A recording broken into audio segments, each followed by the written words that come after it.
with the ultimate aim of rebuilding communities and promoting survival agency in transitional societies.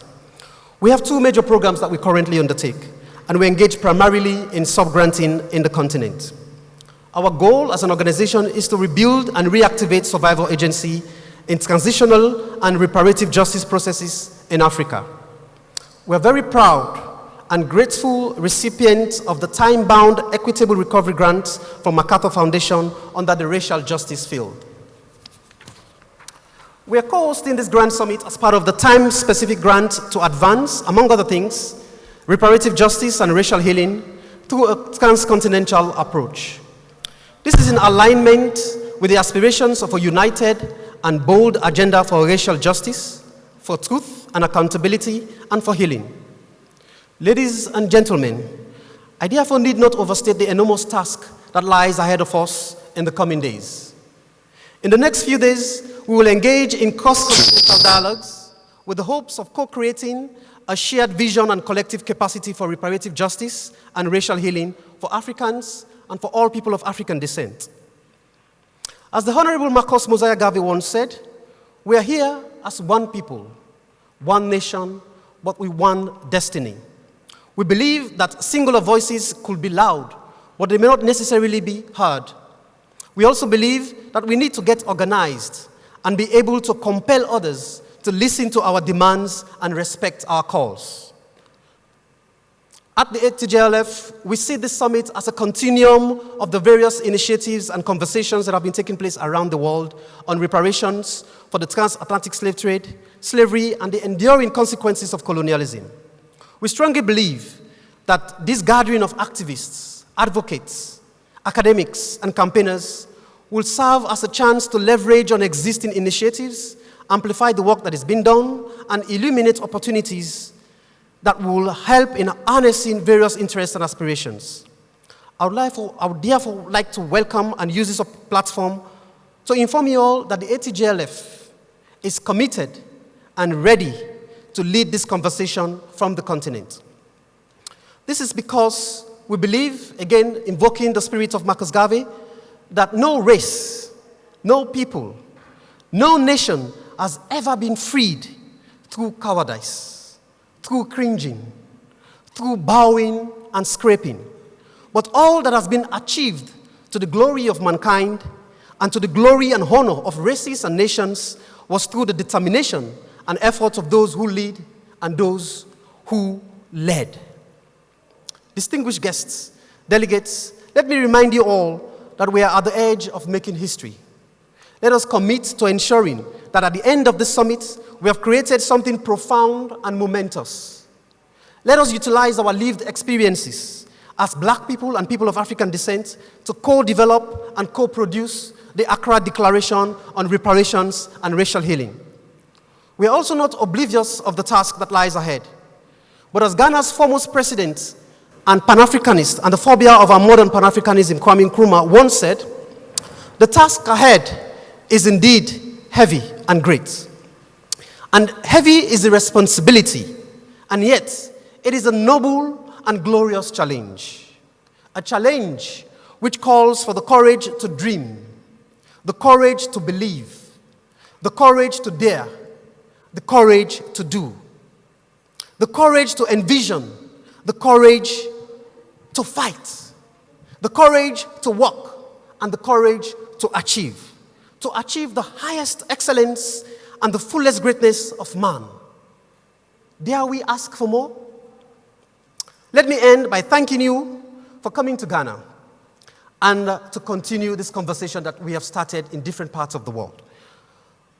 This is not a vote of thanks, but I will be remiss in my duty if I don't acknowledge and thank our principal partners, the Africa Union Commission, through the Department of Political Affairs, ably represented, MacArthur Foundation, my colleagues at ATJLF, the organizer of this event, Mr. Nana Sapong of Keys and Credo, the AU Commissioner and a representative of the Department of Political Affairs, Peace and Security, AU ECOSOC, and to all members of the Global Circle cohort, to my senior comrades, Brian, and to my sister, Dr. Enya, I'd like to also use this opportunity to thank a phenomenal person. I know I'm going to get punched after this, but I also want to thank Madam Yvonne Dakwapoku and the entire MacArthur Foundation team for considering ATJLF to be a worthy recipient of the grant. We know it is time-bound, but I also want to thank you, Open Society Foundation, Dr. Kole Shetima. I want to thank you very much and welcome you once again to Accra, and I want to thank you all for coming. Thank you, and have a pleasant morning.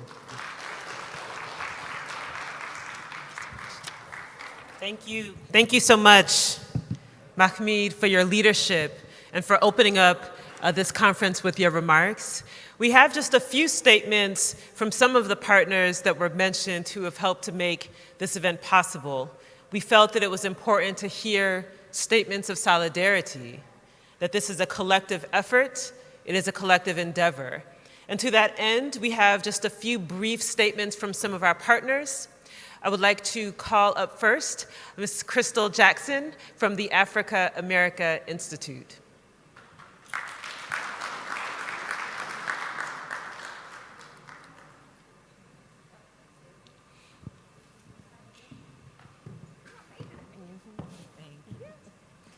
Thank you. Good morning.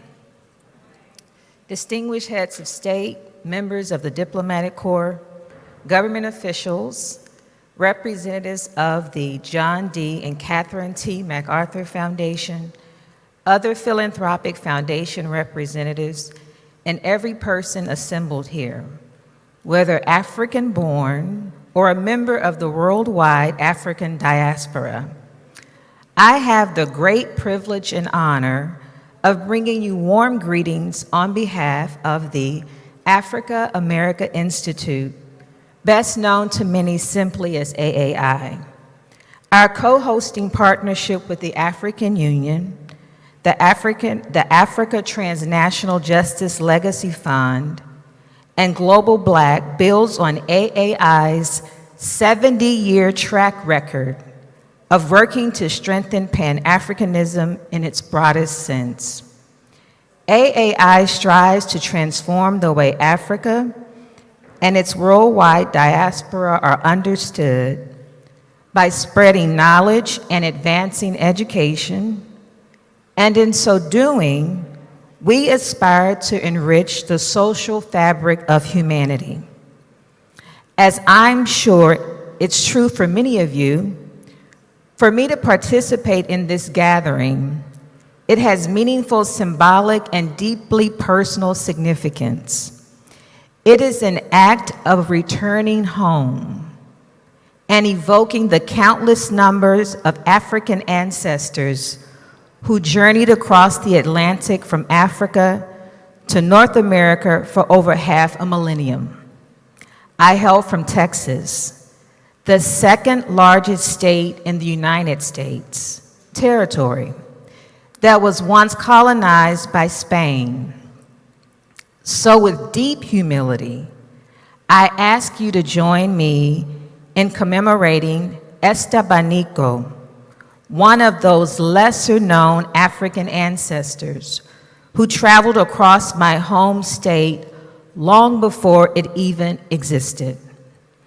Variously recorded in history as an enslaved Black Arab from Azamor, Morocco, Estebanico accompanied Spanish explorers seeking to colonize North America as a skilled, albeit enslaved, interpreter of indigenous Native American languages in the early 1520s, a century or more before the horrible system of plantation slavery.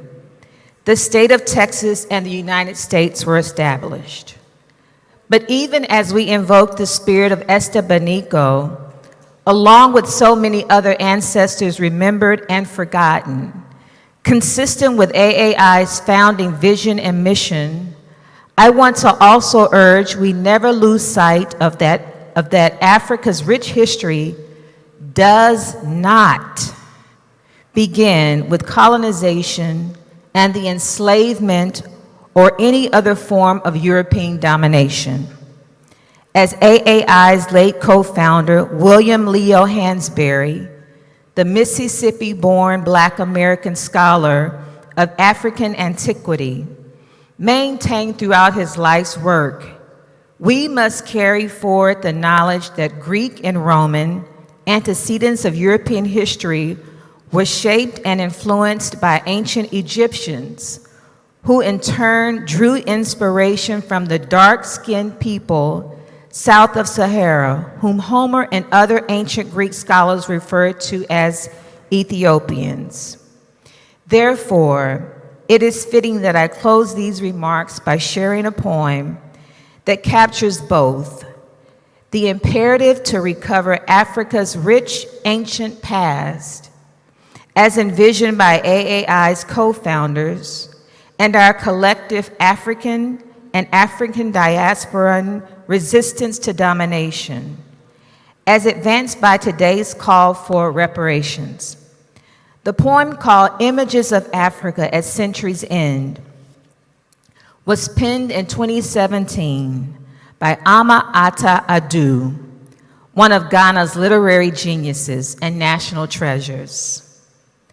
Who said it was? Who was it that said, the reason why you never see Black folks properly ever on film or TV is because white folks find them threatening. Wope Abayu. We always thought our beautiful Black skin was the problem. So Afia and Ola, Eileen, Lola, and Tepu bleached and blotched their skins ugly to please our masters and our master servants. Now don't come telling me flat noses, thick lips, and small ears must also disappear to put the world at ease. That must explain why the Princess Nefertiti and the youthful King Tut were dragged to Michael Jackson's beauty doctor long before young Michael was born. And also why the Sphinx, and who looked like great ancestors King Khafre, is being redone. We should have known we were in trouble. The day we heard a Corsican general traveled to Giza by way of Paris and a crown to shoot the Sphinx nose off for not at all looking like his, Umfe Elas Mondur, Abusafo. For years, the Sphinx stood massive and eternal, riddled with wisdom and all, very thick-lipped, very flat-nosed. We never saw him photographed head-on. But in the year 2020, the new Sphinx will be unveiled, full visage of view, straight nose raised, thin lips tight, and even maybe blue-eyed. A perfect image of the men who vested so much interest in his changing face. You see, Wokamu, when folks figure you are their slave, your past belongs to them. And mind you, the man will try to grab our future too. Shall we let him? Thank you.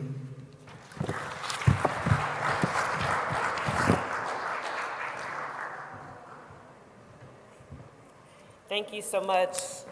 Thank you so much, Crystal, for those remarks. We have just a couple more brief remarks that we will make from our solidarity statements.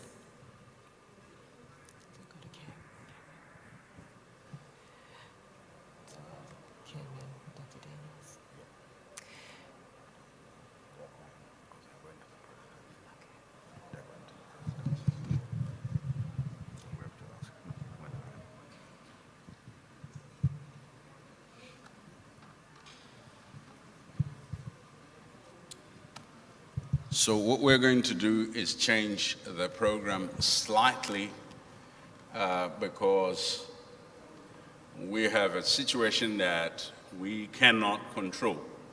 The presidency will be here just now, and they have a program with a good number of some of the participants. But what we will do so that the solidarity statements occur in the presence of everybody else, but so that we also fit in our brother Ta Uko. Ta was here earlier than everybody else. Ta was here earlier than everybody else, and traveled all the way from Nigeria. Was here till 4 a.m. trying to set up his act, and because our own systems delayed, we ate into a bit of his time. We're going to ask that he performs until we'll show you the time until around about 10 past, 11, and then the president will come in and we'll continue, and we will do the rest of the messages. Please forgive us for the little bit of structural ambiguity at the beginning of the program. It's not disorganization. I think we need to say it properly, structural ambiguity. As we go forward, it will become clearer. So, Ta, thank you. It's over to you. Akwaba. Manu Africa. This is an interaction of Africans and friends of Africa. Your storyteller. I am the narrator.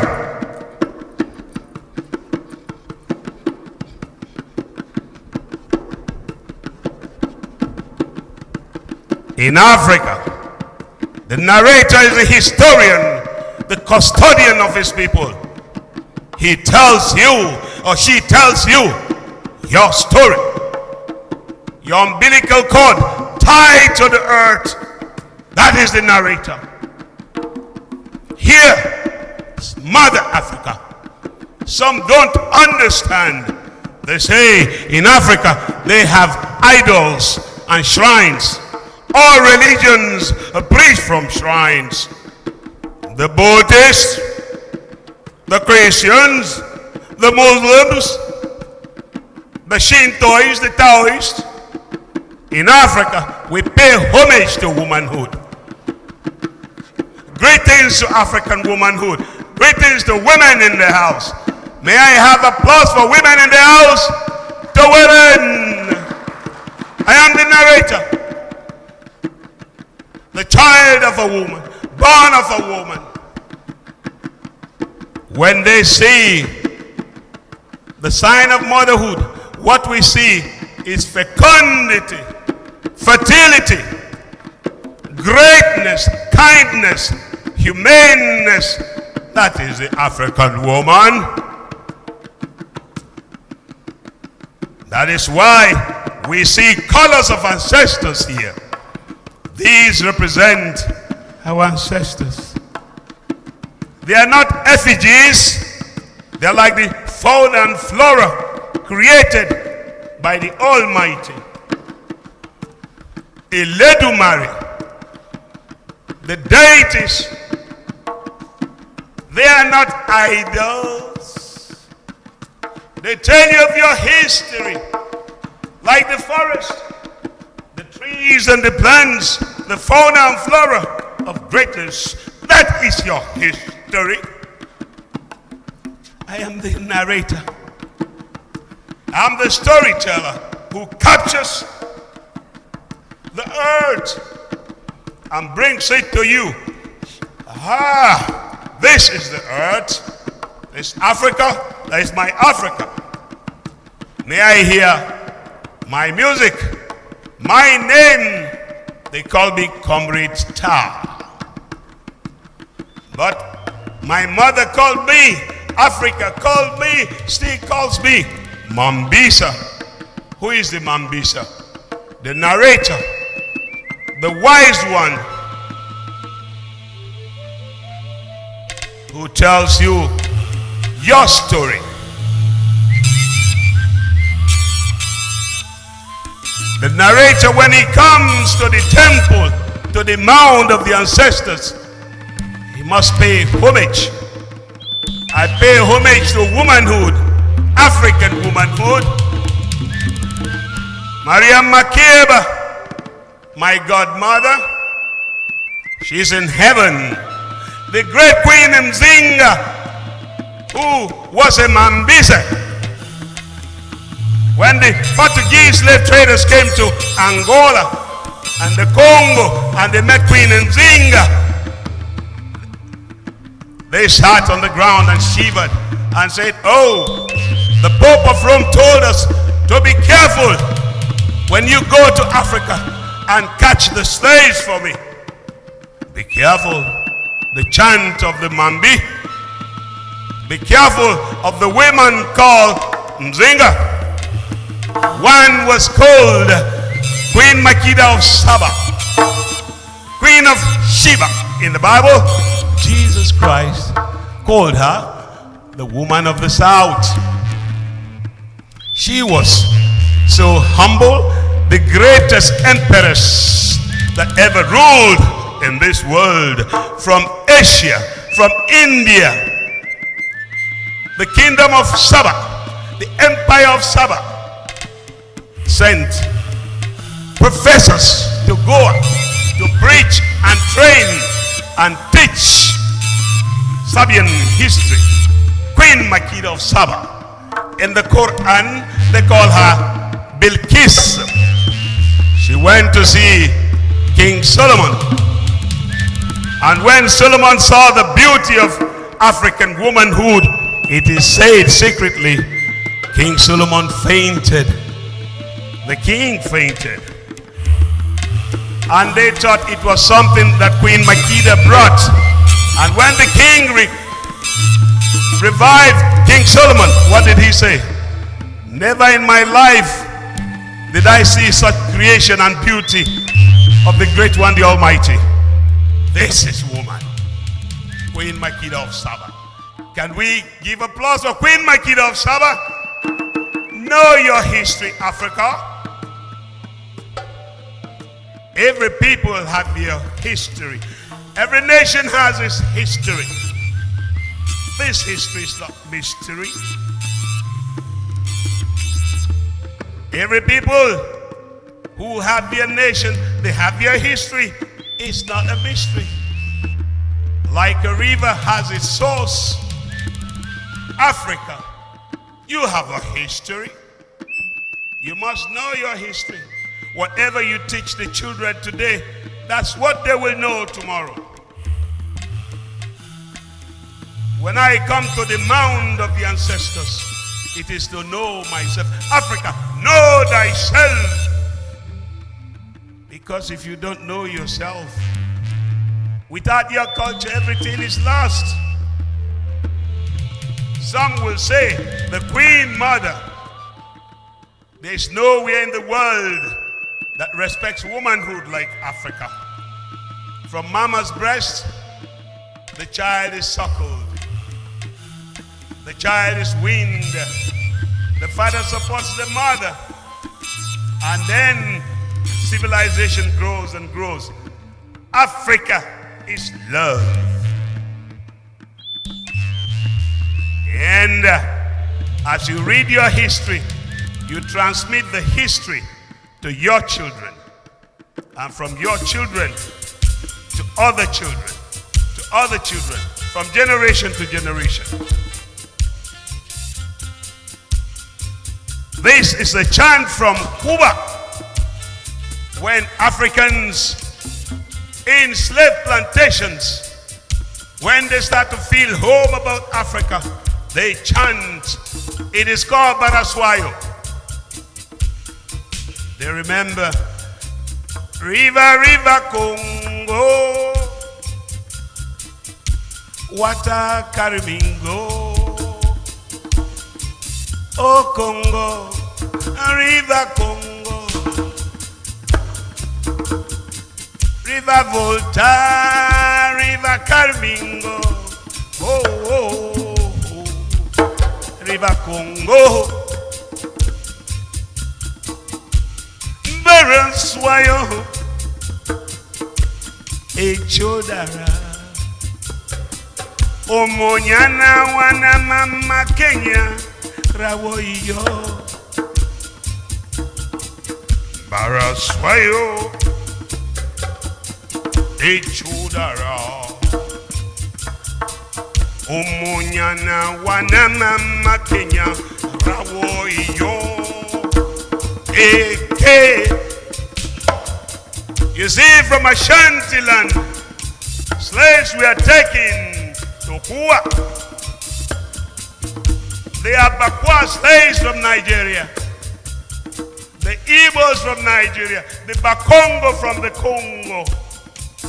So when they remember Africa, they knew that water from Africa, take me, go away.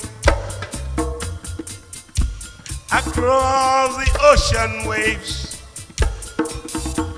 the tidal waves, across the oceans, in America, in Canada, Baraswayo, Echudara. You see, when you remember Marcus Garvey, remember Toussaint Louverture, remember Dubois, remember Rosa Parks, icons of Africa, Malcolm X, Baraswayo, Echudara, Omonyana wana mama Kenya rawo iyo. In cause of this meeting of minds, this assembly of Africans, we shall have time to tell ourselves stories of truth, stories of justice, stories of righteousness. As we seek to understand the world, we must first forgive ourselves.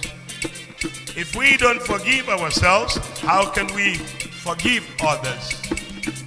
First, Africa, forgive yourselves. Then you can forgive others. Who sold you as slaves? Your chiefs and kings. Let them take you away. So we forgive ourselves first. Then ask those that if you come again, we will say no, no, no, no, no, no, no. That's why we say for reparations, you must heal the land. When you take my thing and I say, bring my thing, you don't say you are just sorry. You return it to me. And if it's in ruin, you reparate. You give me more. So Africa, reparation is not just to talk about reparation. The IMF, colonialism, remember Lumumba,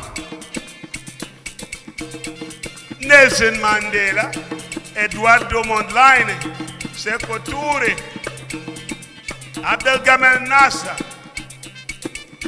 Dedan Kimati, the Mau Mau, these Africans, Mansa Musa, the greatest, richest king that ever lived in the world, Songhai Empire, Mali Empire, Ghana Empire, where we took that name today. It is important, Africa, know thyself. When you know yourself, then you will heal yourself. Then who comes to you? I end this by saying, if you come again, water carry me go, water go carry me, come home. If you put me in chains again, I go choke you for eye. If you come again and hold my hands, I go choke you for eye. If you come again and put me in chains, I will break the chains. I will break the chains. My hands in chains, I will break the chains. My leg in chains, I will break the chains. If you sit on my neck and I cannot breathe, I will look you in the face. I go choke you for eye. Again, I say, if you come again and hold my neck and I cannot breathe, I will look your face and choke you for eye. I will choke you for eye. If you come again. Mbaraswayo, echodara. Omunyana wana mama Kenya afirika. Omunyana wana mama Kenya rawoido. Echodara. Oido. Echodara. Afirika kwen. Thank you so much. Thank you so much. Can we give a round of applause for Mr. Tar Uko? Thank you so much for sharing your gift and your talent with us. We would like to move now to the next part of our conversation.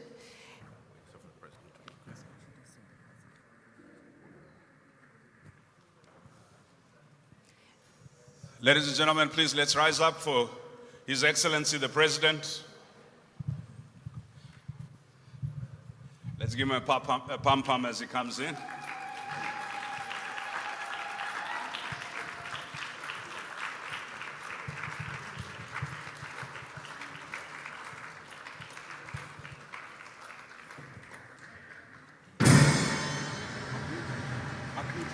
Mahmoud.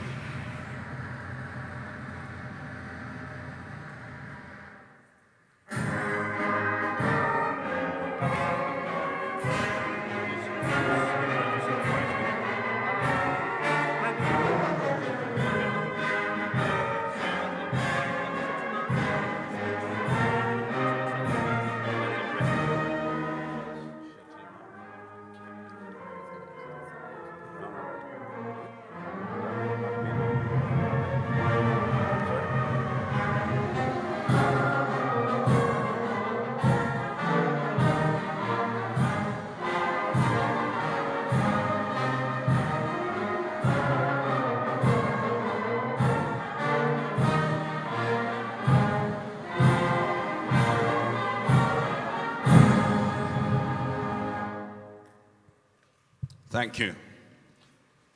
I'm going to call upon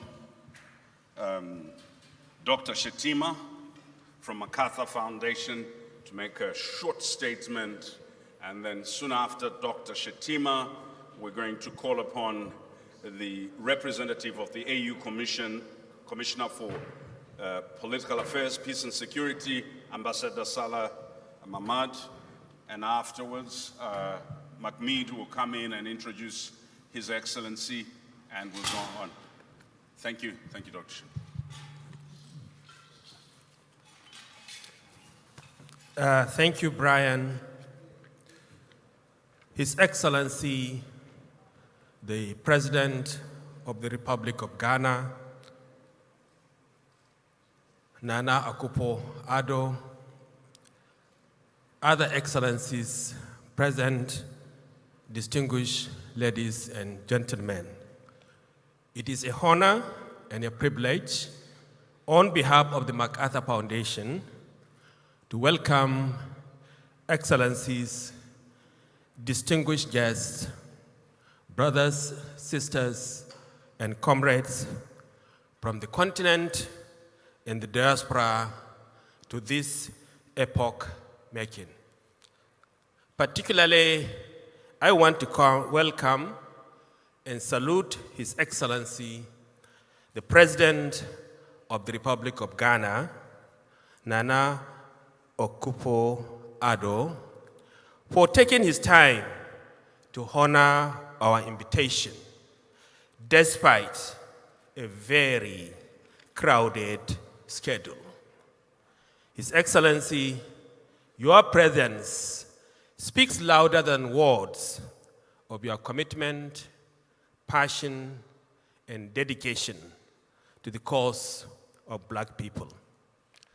Your Excellency, I recall that you were on the same platform with the president of the MacArthur Foundation, John Palfrey, in Abuja in February 2022 on the 20th anniversary of the Shehu Musa Yar'Adua.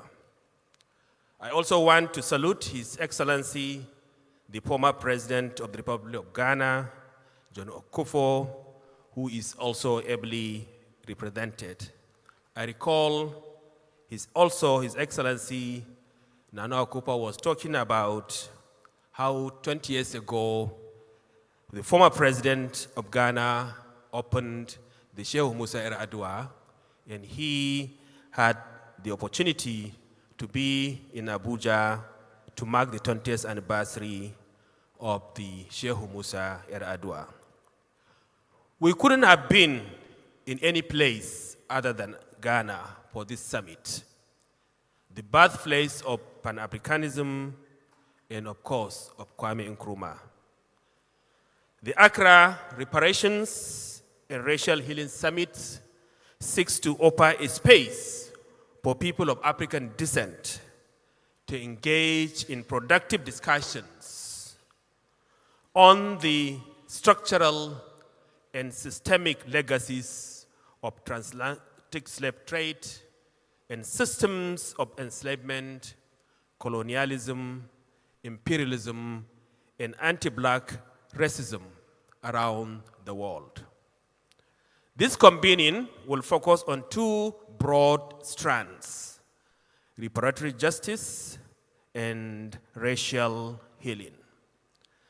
The reparatory justice strand will examine campaigns and calls and advocacy for restoration, restitution, and justice for atrocity crimes committed during the slave trade, slavery era, and colonial periods.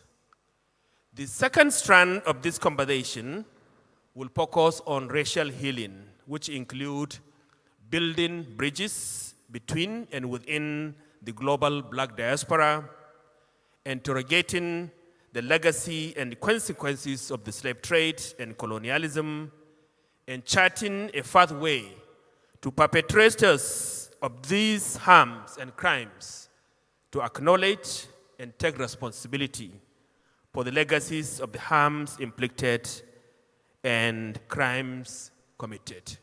We at the MacArthur Foundation are privileged to support this convening because of a one-time, time-bound, equitable recovery program.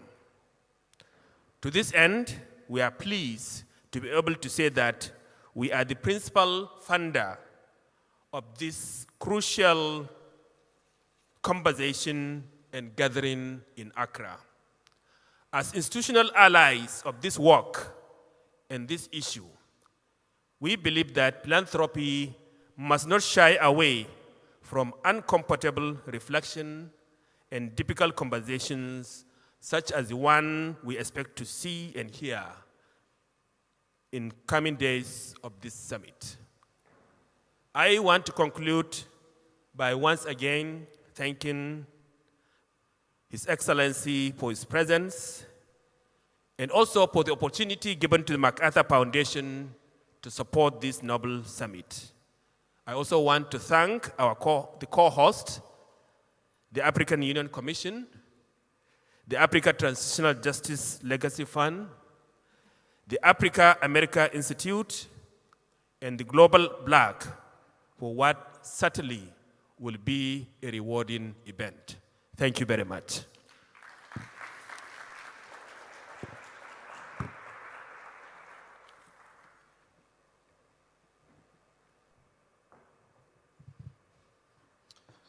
Ordinarily, Your Excellency, I would have said a story, but I fear that if I did that, I would have eaten to time.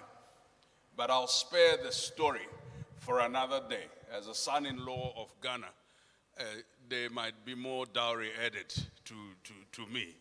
So if you are in front of your in-laws, you conduct yourselves appropriately. A son-in-law does not get chatty in front of father-in-law. So allow me to introduce my brother, who's the only one of few people in the world who come from the two Sudans, South Sudan and North Sudan. Ambassador Salah Mohammed is here representing the African Union Commission, and in particular, the Department of Political Affairs, Peace and Security. Ambassador.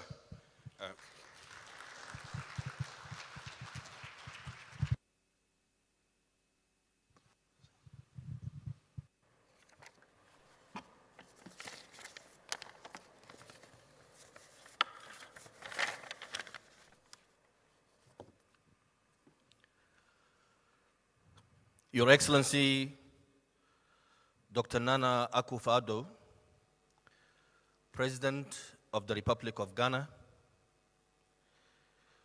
Your Excellencies, officials of the government and the Parliament of the Republic of Ghana present with us this morning,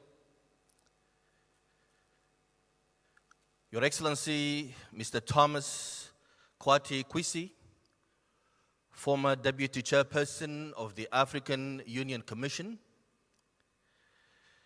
Your Excellency, Mr. Dennis Kode, Presiding Officer of the African Union ECOSOC, members of the Diplomatic and Consular Corps, Mr. Mahmid Kamara, Executive Director of the Africa Transitional Justice Legacy Fund, Mr. John Ikabaji, the Chairperson of the Board of the Africa Transitional Justice Legacy Fund, distinguished experts and practitioners from Africa and beyond, distinguished colleagues, representatives of civil society, NGOs, media, and academia, colleagues from both the African Union Commission and ECOSOC, dear sisters and brothers, as we usually call each other in Africa, all protocol duly observed. I bring you greetings from His Excellency, Mr. Musa Faki Mohammed, the Chairperson of the African Union Commission, and His Excellency Ambassador Bankole Adoy, the African Union Commissioner for Political Affairs, Peace and Security. Let me first seize this opportunity to thank His Excellency, Dr. Nana Akufo-Addo, President of the Republic of Ghana, and the good people of this great nation for the warm welcome and for hosting this event here in this very beautiful city of Accra, the African capital or the capital of African Pan-Africanism and African Renaissance. May I also use this opportunity to welcome each and every one of you to this important summit as we gather here today to discuss issues related to these crimes that have been taking place here in Africa many years ago during the colonialism and slavery, as well as many times after that. Excellencies, ladies and gentlemen, we gather here today to discuss issues related to reparation and racial healings. For something that we diplomatically call legacy, but in reality a crime that took place in our past and recent history, affecting our African ancestors, our African mothers and fathers, our African grandfathers and grandmothers. And we gather here today not only to discuss what happened and to make recommendations on how what happened could be addressed by the international community, but indeed the time has come for Africa and those who are Africans living outside of Africa to come to this beautiful city of Accra to think on how we can concretely address this issue once and for all. We keep meeting. We met in Abuja previously and we met elsewhere. But we meet here today to say the time has come that we should speak with one voice as Africans. And to speak with one voice, we have to set the foundation for that voice to be heard. And that foundation that we are here to recommend today as African Union is to agree on the establishment of a platform that will officially represent Africa in seeking reparation for the crimes that happened in the past. That way will ensure that the justice we are seeking is implemented and the reparation that we are seeking are a reality and not a dream. So therefore, the African Union as your continental organization will certainly work closely with the civil society, experts, practitioners and others, as well as the media and the academia to establish this platform.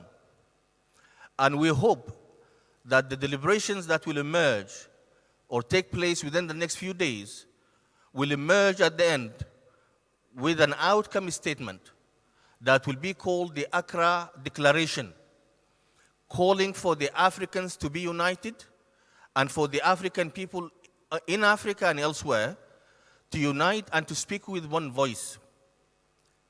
So then the movement will be united and certainly the movement will achieve its goals of getting the reparations that the African peoples deserve.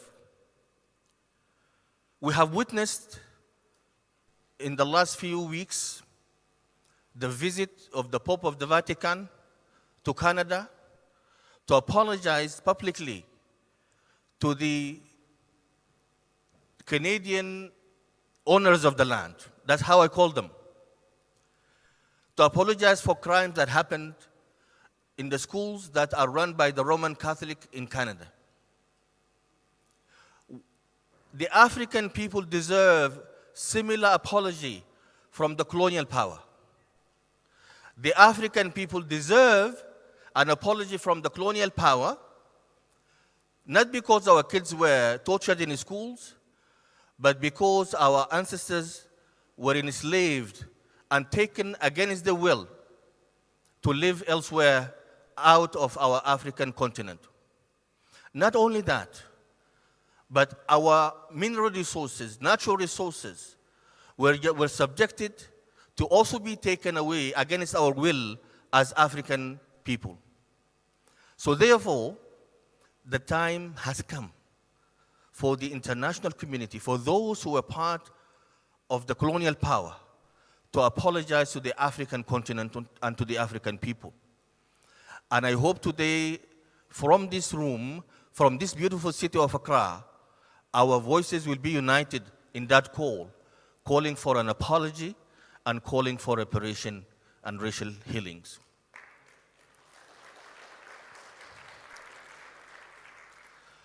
Your Excellencies, ladies and gentlemen, the African Union recently adopted the African Union Transitional Justice Policy.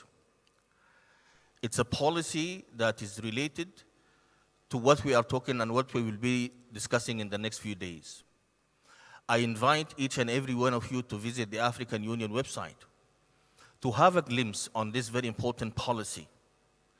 So then, this policy that we are currently using to address issues of transitional justice at the national level will be also a tool that we can use to create the commission or the platform that we are seeking to create today to ensure that the reparation for the African people is a reality. The African Union also established an African Union Human Rights Memorial within the premises of the African Union Commission in Addis Ababa. The memorial, which hopefully will be erected very soon, will be a place for the African people to visit, to remember the past, and to prepare for the future. It is also a memorial where a resource center will be there for our children and grandchildren to learn about the history that the African people went through during colonialism and slavery. I invite you also, when you are in Addis Ababa, to visit the site, although it is not yet erected, so at least you can have a glimpse of what is happening on the ground within the African Union Commission premises in Addis Ababa. Last but not least, the African Union Commission, working very closely with other organs of the African Union and civil society, and here I mention ECOSOC as the parliament of civil society within the structure of the African Union, we are working very closely to ensure that the voice of the African citizenry is heard. And one of the issues that we will keep working on tirelessly is the reparation that we're here today to discuss and to agree on the way forward for it to be a reality. Your Excellency, the President, the good people of Ghana, we thank you very much once again for hosting us in this very beautiful city of Accra. Colleagues and friends who are coming from everywhere, please take time to visit Accra and to contribute to the local economy. It's a beautiful city, it's a beautiful country, and the people here, just like elsewhere in Africa, are quite welcoming. So please enjoy your time in this beautiful city of Accra. Your Excellency, the President, we thank you once again for hosting us in Accra, and I wish you all fruitful deliberations. Thank you very much.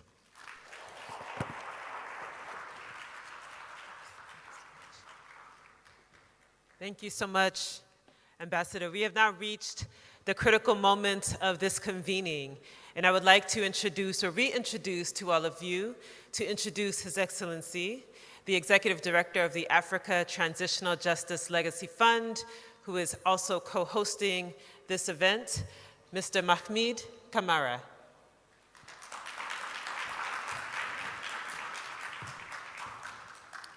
Thank you very much, Dr. Enya. Distinguished delegates, ladies and gentlemen, permit me to stand on existing protocol to invite to the stage His Excellency, the President of the Republic of Ghana, Nana Addo Dankwa Akufo-Addo. Please, let's all rise. Thank you very much.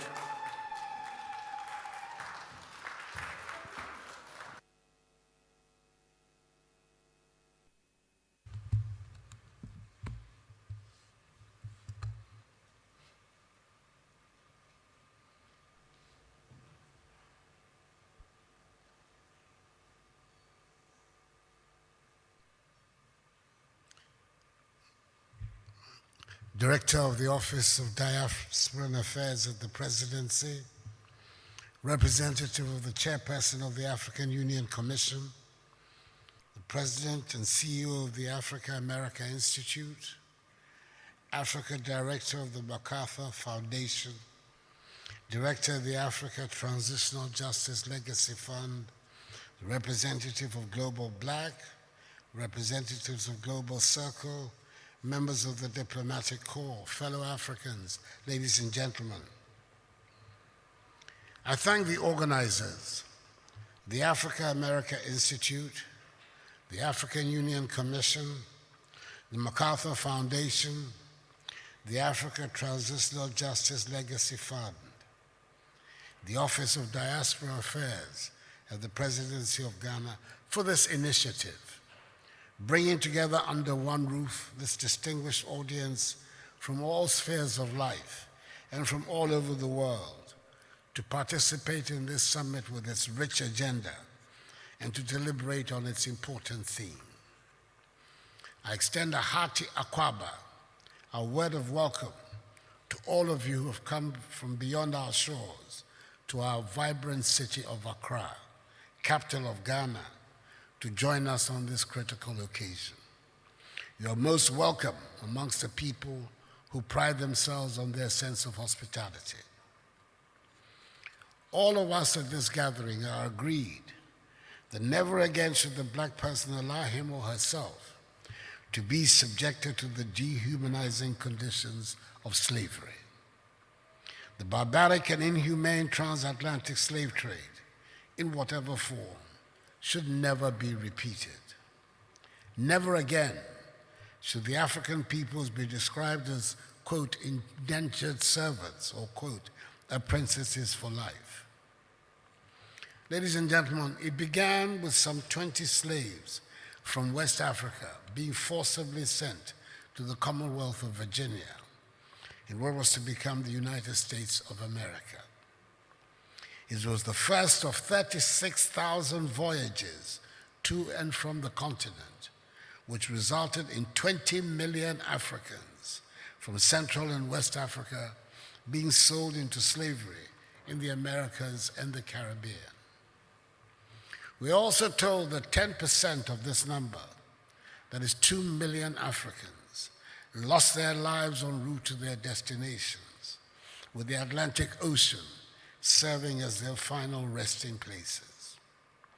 As if this was not enough, the continent had to endure centuries of being colonized by the same people who undertook the slave trade. The identity and personality of Africans were brutally assaulted, and the imprints of colonialism and imperialism woven deeply into the fabric of our lives. For many of the millions of the descendants of these unwilling travelers to the Americas, Africa remains a continent of deep emotions and unresolved questions. But what we do know is that the African peoples built and contributed to the successes of the Americas.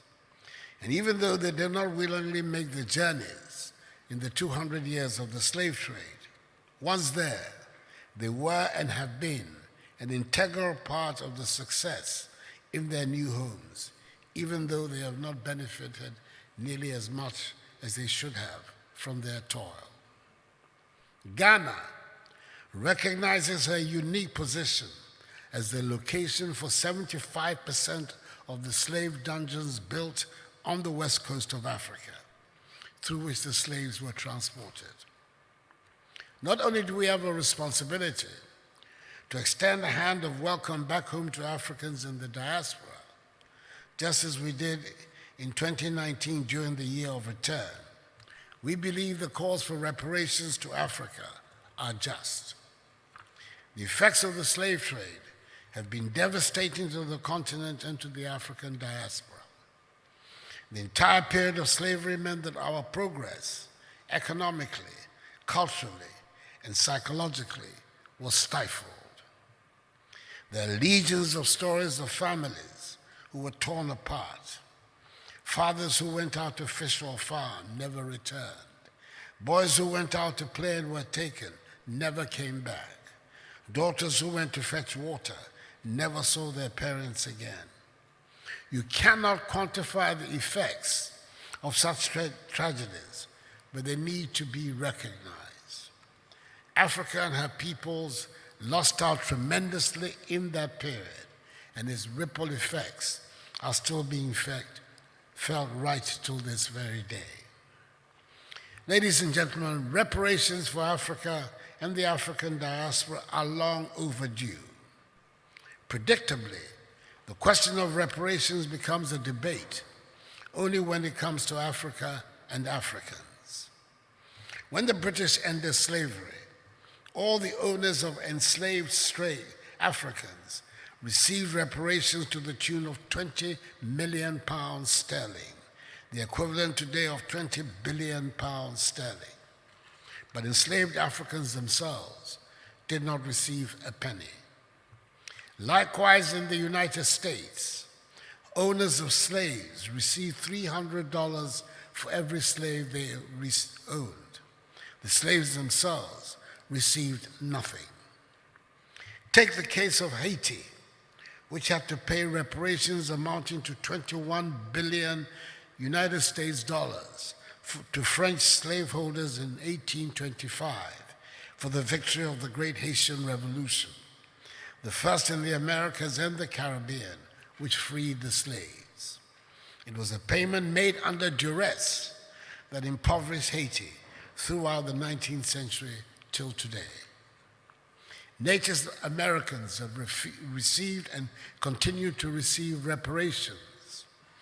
Japanese American families who were incarcerated in internment camps in America during World War II received reparations.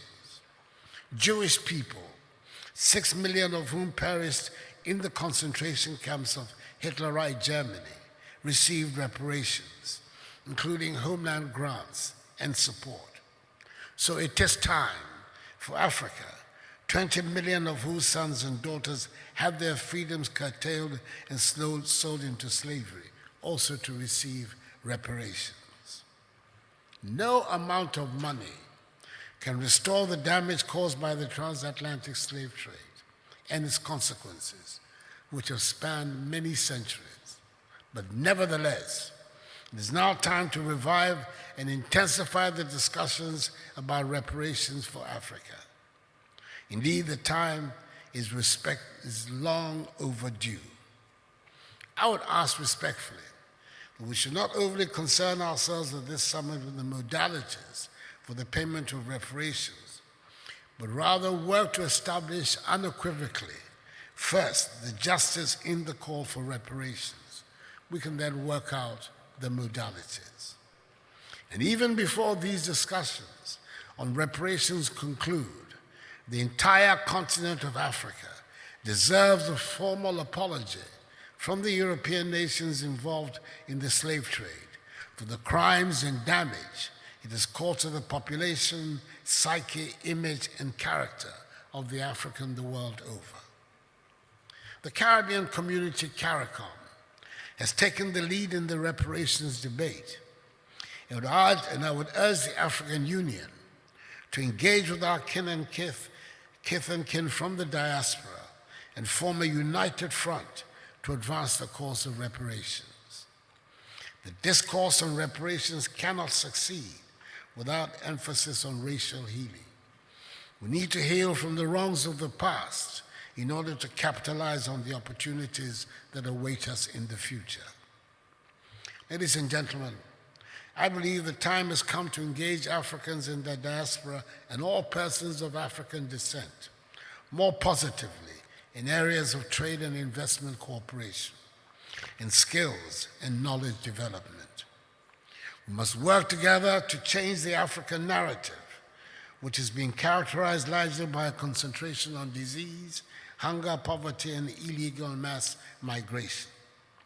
Let us all remember that the destiny of all black people, no matter where they are in the world, is bound up with Africa. We should never forget the famous admonition of the celebrated Jamaican reggae star, Peter Tosh, when he said, and I quote, "Don't care where you come from, as long as you are a black man, you are an African," unquote.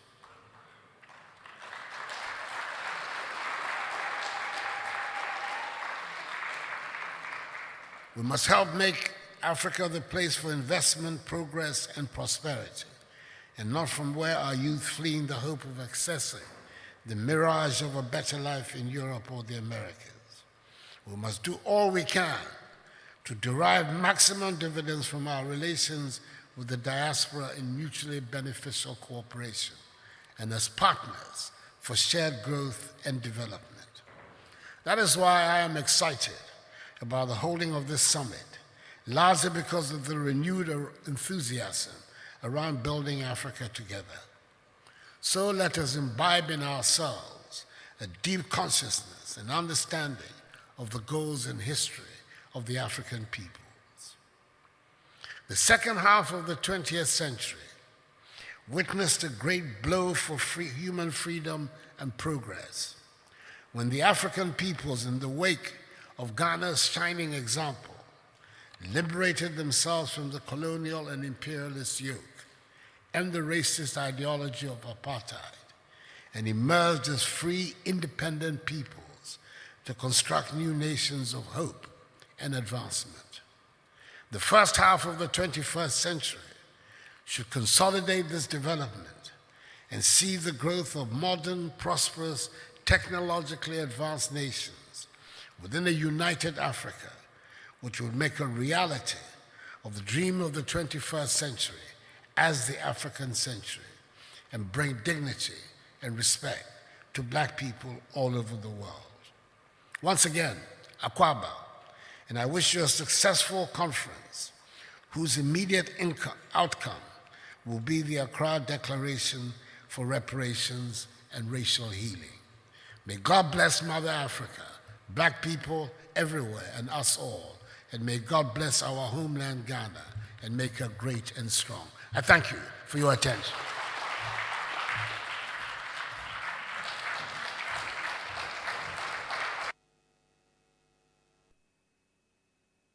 Mr. President, this is the only time a son-in-law becomes a brother. I'm going to invite the front row. Please come and stand. Here at the front row, and my brother Godwin, please come. We're going to take a picture, and immediately the people who were in the holding room for the quick meet and greet, those of you who were in the holding room just before, we're supposed to do the quick meet and greet with the president. Please proceed there, because you come there for a quick meet and greet. Yeah.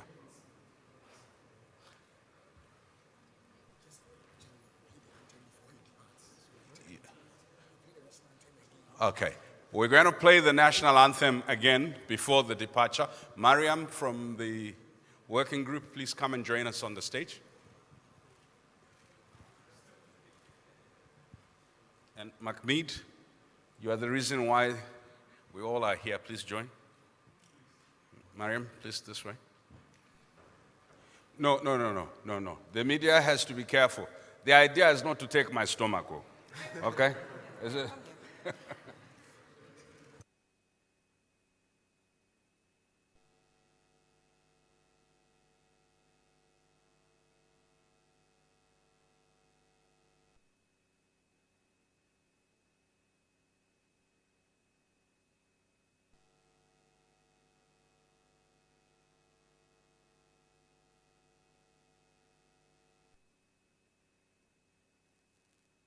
So His Excellency is going to do the quick interaction with the colleagues who are in the holding room. Yeah. Thank you so much. The band is going to play just maybe a track. What I'm going to request we do, just looking at the time, is that we're 15 minutes before lunch. We are reticent to have any speeches after that speech by His Excellency. If you just get a juice and then proceed to lunch, it's rather early. We're supposed to start lunch at 12. If you proceed for lunch, please try therefore, if you go now, to be back at 10 to 1, 10 to 1, and so that we start with the main program. Please kindly proceed to lunch. It's supposed to start at, lunch is supposed to be 12 to 1. We're 15 minutes early. And then please see if you can return 10 minutes early from lunch at 10 to 1. Feel anger and grief. Breathe into these areas of your body. Drink lots of water. Our bodies are 60 to 70% water. We need water to survive. Water can help us to counter the effects of rising cortisol and adrenaline in our bloodstreams triggered by stress and trauma. Slow down. Take time to reflect. Use your health breaks wisely. Write about what you're feeling and experiencing during the summit, during the pilgrimages, during the facilitated healing sessions. Draw pictures. Conjure melodies and memories. Move your bodies to rhythms both ancient and new. Whatever you do, let the learning go deeper into the soil of your heart. Finally, another lie slavery told us was that we black folks, children of Africa, were inferior, and that we would believe that lie so much that we would misrecognize each other, that we would treat one another as inferior. So lastly, I ask us to reclaim our relationship with each other by offering mutual care and recognition of dignity, beginning in this space the summit has created. We can do that in a few ways. Let's speak for ourselves from the I perspective and allow others to do the same. Let's share our truths with care and speak tenderly to one another. Let's actively listen to one another, listen to learn instead of listening to respond. Let's not interrupt each other, but allow one another the space to be heard. Let's ask clarifying questions where needed. Rather than rushing to judgment and accusation, turn to curiosity before criticism. Question your own assumptions. We can disagree, but let's not dishonor. We can disagree, but let's not dishonor. Let's challenge each other's ideas with grace and compassion. Let's give ourselves permission to share, even if we don't have the right words. Let's allow ourselves to make mistakes and to learn and unlearn and learn again in order to do and be better. Let's recognize good intent. Let's assume that we have all come here to seek the good of the global black diaspora. Let's deal with each other's mistakes and imperfections as we would those of family. We can call each other in without calling each other out. Let's practice the art of loving and gentle correction. But let's also emphasize impact. If what we say diminishes another person's dignity in this space, it is our responsibility to own our impact and endeavor to speak our truth in a way that honors their full humanity. If we can do these things, we will effectively take care of ourselves and each other, of our bodies and our souls, of our past and our future. Ashe. Thank you. Thank you so much, Jason, for that much-needed grounding. I want to take just a quick minute to ask a rep from ATGLF to go over a couple of ground rules, a couple of housekeeping items before we launch into the meat of this session. So, Mahmoud. Thank you very much, Dr. Enya. Just briefly, I think everybody knows where the washrooms and stuff already are. We have, but if you don't know, perhaps go out, turn right and left. Don't use the stairs. Go right, straight down, and turn right and left. Then in terms of media, I think we mentioned that we are live streaming this session. So we were supposed to share hashtags that we didn't finalize, but we will try and share that so that we send it round. Some of you will still need the program. We are working on that upstairs. We had to change it because of the president's protocol. So that's why what you have is still intact, but we need to print it because of the changes that we made. I'd shared the program already via email, but please do give us a few more minutes so that we can print them out. We will have the testing, COVID testing at 4:30 during the health break, so people can take the option of also doing the tests. And if you haven't received your results from yesterday, those who were here, if you haven't received your results, please do let me know, and then we can try and get that sorted.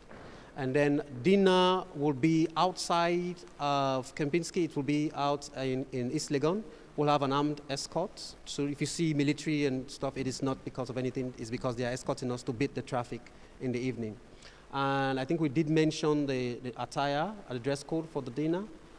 We are hoping that we'll continue to be in our lovely African dresses or formal dresses, but yeah, it's going to be African formal attire for the dinner.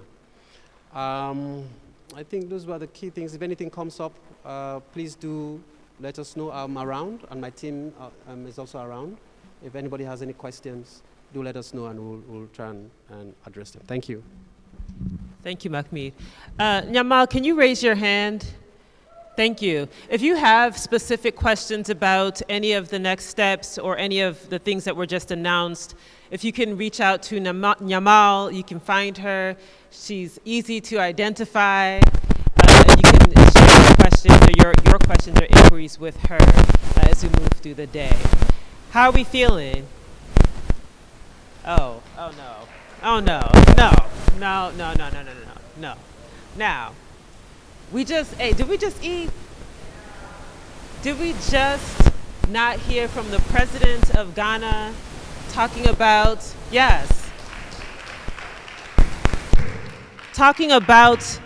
the imperative of reparations? Do we understand that this is a groundbreaking moment in history? Oh, it doesn't seem like we understand.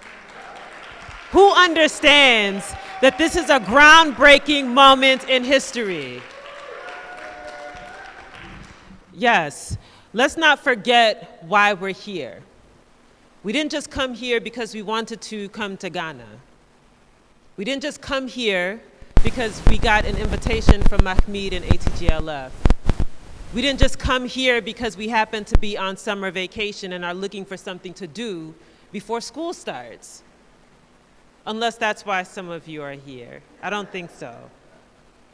We're here because we are at an historic moment in history where centuries of harms that were committed against Black people, where there's a reckoning that's happening. We're here not just for ourselves. We don't just represent ourselves. We're here because of our ancestors and the work that they did to make sure that we can sit here in this moment in Accra. We're here because of the children that are not in this room necessarily, but who rely on us being responsible with the task with which we have been given. So when we ask, what are we doing here? How are we feeling? Are we appreciating this moment that we're in? I hope that we're thinking about not just, is it convenient? Was the food flavorful enough? Did we get enough nap time? But are we responsibly stewarding what we have been given in this time, in this place, in Accra? Ashe? Very good. With that, I'll be joined by Dr. Daniels. This convening is a much bigger convening as a follow-on from a summit, a convening that we held several weeks ago in Italy. Because we understood, we had the foresight of one of our participants, Nicole Hannah-Jones, who was a resident of Bellagio because of the work that she's been doing, and had the foresight to think that perhaps she should use this opportunity to bring other people into this conversation about reparations, to create a space of dialogue, a space of knowledge sharing, and of challenging each other. And because we were in Italy, we were in Europe, we decided that we should take advantage of that geographical location to call a special attention to the role that Europe and the West has played in the crimes against humanity committed against Black people throughout the world. And so we unpacked the role of the systems and structures that continue to create harm and to exploit people of African descent. We talked about where we are in the movement at the local, national, and international level. We heard from experts who shared their expertise and knowledge, not just on documenting the harms, but on what is the alternative that we are creating.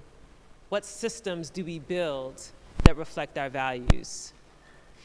We also, because we were in Italy and the headquarters of the Catholic Church are located at the Vatican, a delegation of us also went to the Vatican to meet with leadership in the Catholic Church about the Catholic Church's role at the inception of the transatlantic slave trade and the need for accountability all around.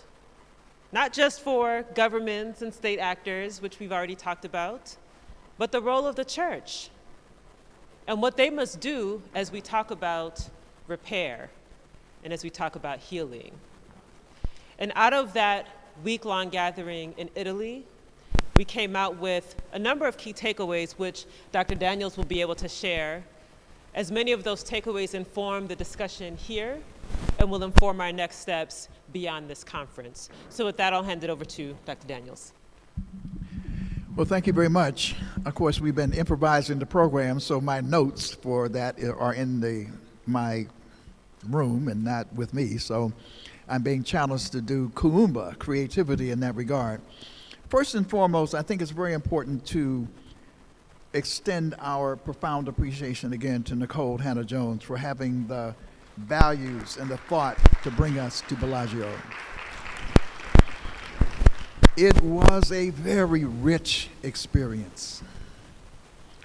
Not just rich because we were studying and looking at data and so forth. It was because of how we were bonding, the relationships that were being built, both in the sessions and around the sessions. I'm going to touch on a couple of basic things. The question was, what is it that brings us together? The narrative question was very much on our minds.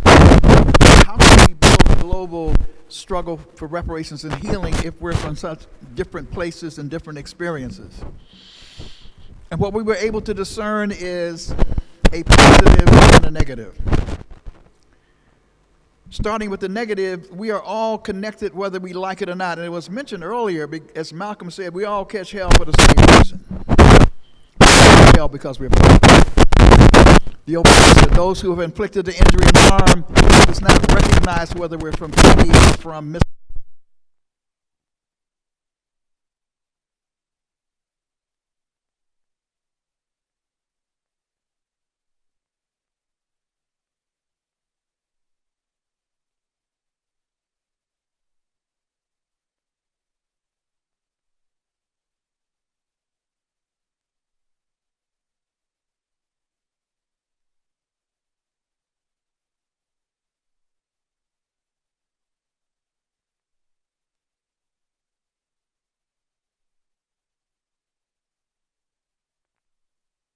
Who we are in Africa.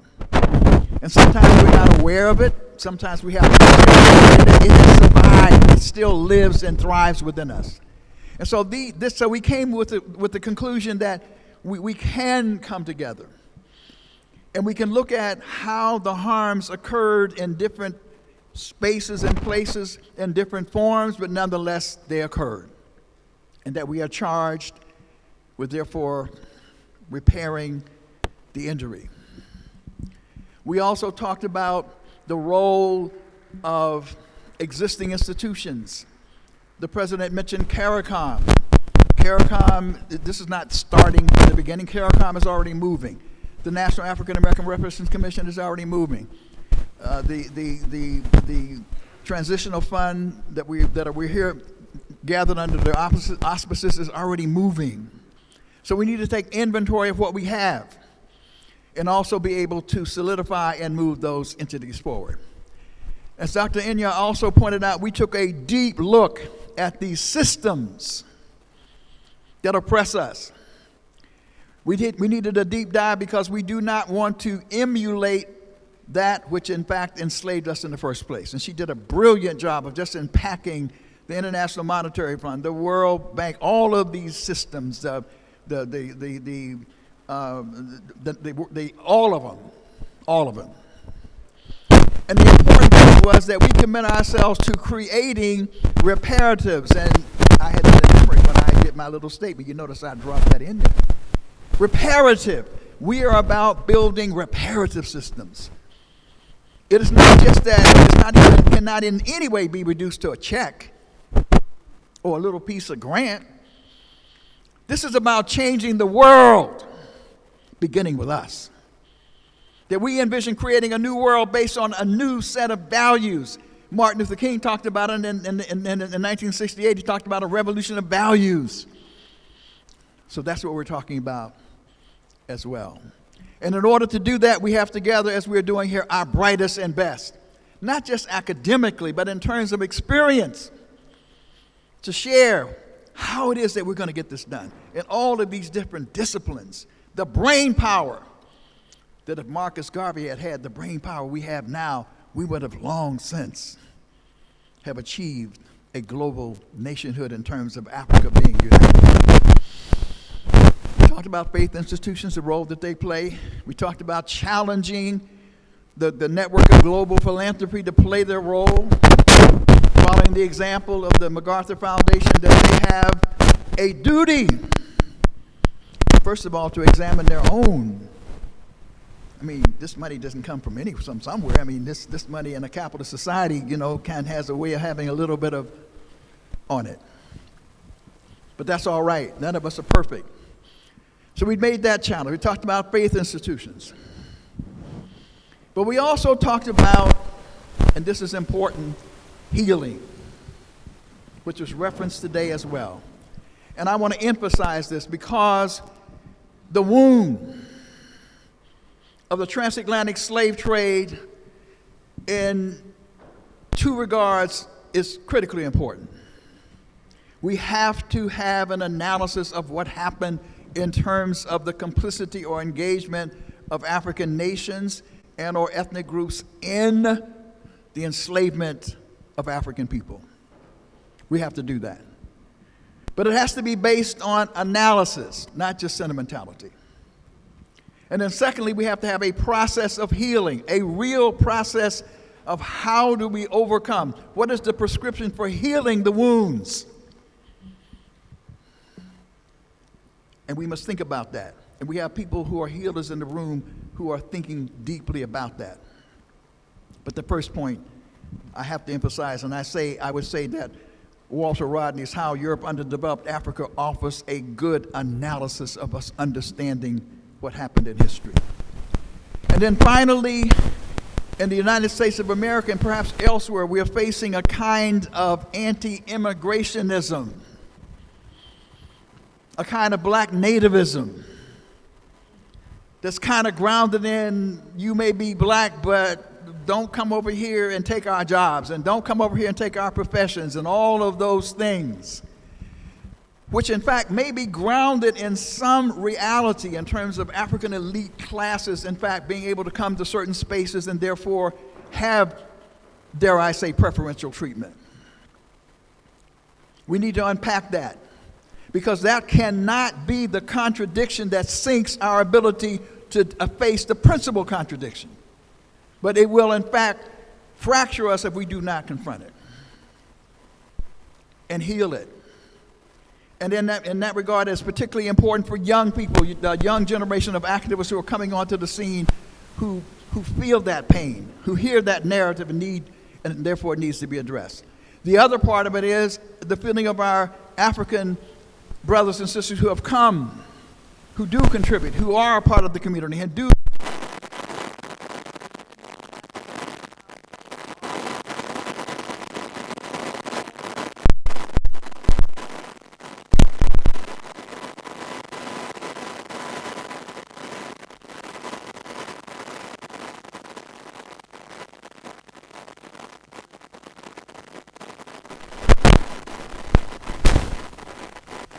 sophisticated analysis on what one of our contributors called the white supremacist playbook, the anti-capitalist playbook, so that we will always be ahead of the game, being proactive instead of behind the game. And our conclusion was, as we came here, we knew that it would be challenging, but we knew and know that we are up to the task, that in fact, we shall and will overcome. Thank you so much, Dr. Daniels. Brian. The thing is, courtesy is so inbuilt in our cultures that even in trying to do revolution, people are courteous. I asked Mahmoud to try and contradict this anthropological fact by inviting members of the next panel to walk in and sit whilst Dr. Ron Daniels was speaking, but I can assure you the resistance was based on the notion of courtesy, and I understand now why Martin Luther King wrote Why We Can't Wait, right? As this idea. But I would like to invite Dr. Ron Daniels, who's already here, Sir Dr. Hilary Beckles, and Robin Rue Simmons, Nana from ECOSOC, Nana Osei,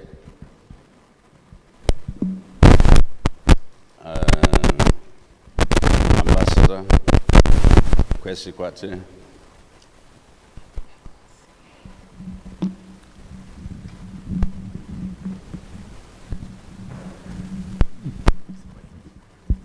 I still didn't get that person who's accustomed to imperialism and colonialism and slavery, and therefore is able to do timekeeping in ways that will keep us all governed. So can I nominate for, okay, you're there? Thank you, thank you. So we have an eminent panel. We're going to try and move this conversation around. Sorry, can I just see who's still here? How many of you have gone home? Just raise your hands if you've gone back home. Okay, there's one person there. Thank you so much, my sister, for your honesty. Okay. How many of you are here? You're still here? Okay, good. Okay. How many of you, your body is here, but spirit isn't here? Okay. I got Brother John. There's two of them. Thank you so much. I've got two people who are honest. So we're going to have a dialogue with this eminent panel. Enya is going to start. We're going to try and keep it lively and then see if we can involve everybody, because I think by now you are somewhat tired of hearing. You now want to speak. So we're going to start. Enya, do you want to start us off?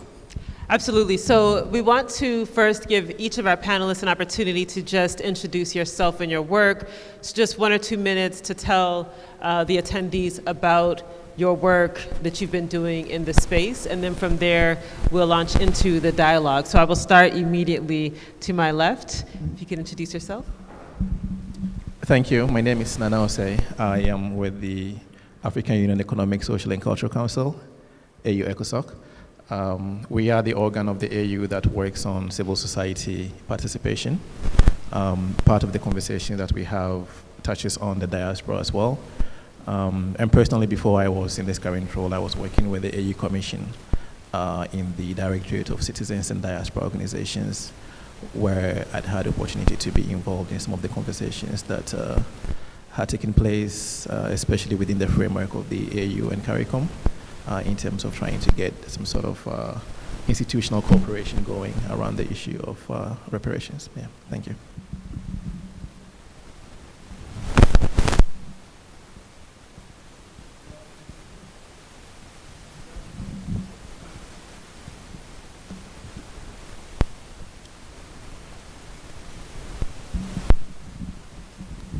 Good afternoon. My name is Kwesi Kwate. I used to work with the African Union. I'm a retired civil servant.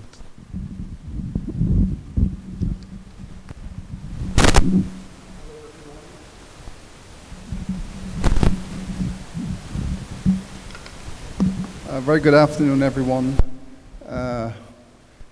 My name is Hilary Beckles, and I have tried to contribute as a researcher, a historical researcher, an organizer, and a public advocate. Thank you. Again, I'm Ron Daniels. I'm the convener of the National African American Reparations Commission.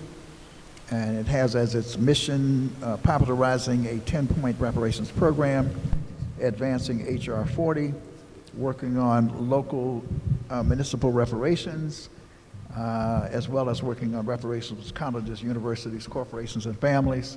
And we're delighted to have a synergistic relationship with the CARICOM Reparations Commission. Hello, I'm Robin Ruth Simmons. I am the founder and executive director of First Repair, a retired city councilwoman in Evanston, Illinois. At First Repair, we are working to continue informing local reparations nationally. I'm also a NARC commissioner. Well, I guess we have a very simple question for you. You know the question. We have two presumptions on which we're working. Number one, if it ain't broke, don't fix it. Number two, don't start from zero if we're at 10, right? So our simple question, Enya, is what? That we would like them to answer. So the opening question is where we are today in the reparations work, in the movement, whether at the local level, the national level, the international level. From where you sit, where is the reparations movement? Where are we at this point in time? So we can start. Let's start. Who should we start with? Do you start global or local? Where should we start? I think we can start with Dr. Beckles, who looked like he wanted to say something, and then we can go from there. Okay. So we'll start with the eldership, and then we'll end with the youth. But since there are no, I won't say anything, Robin and Nana, I won't say, we'll end with the youth. Well, okay, thank you very much. Where we are in terms of our movement requires both an understanding of this movement and the leadership of it, collective leadership of it, as both an art and a science. As a historian, my impulse is always to historicize and to begin there. And my analysis has led me to realize that we are arguably in the fifth wave of this movement. Looking at how our ancestors have participated in this reparatory justice is probably around 400 years of action at specific moments. And we are here today in our lifetime in what seems to me to be the fifth wave of this movement. Of course, we can speak of the specific actions taken by our enslaved ancestors. We can look at what they did at the moment of emancipation, what they called for and demanded at the moments of emancipation in different parts of the world. We can look at what the second and third generation did at the end of the 19th century. We can speak about the Marcus Garvey movement and what it tried to achieve in the 1930s and 40s. But this is another wave. And this is our wave. And if I begin by looking at what happened in Durban, South Africa, at the United Nations Conference on Race and Xenophobia in 2001, it's hard to imagine that this is the 21st anniversary of that moment. 20 years have gone so quickly. But it was a high point that triggered, in many ways, this fifth wave.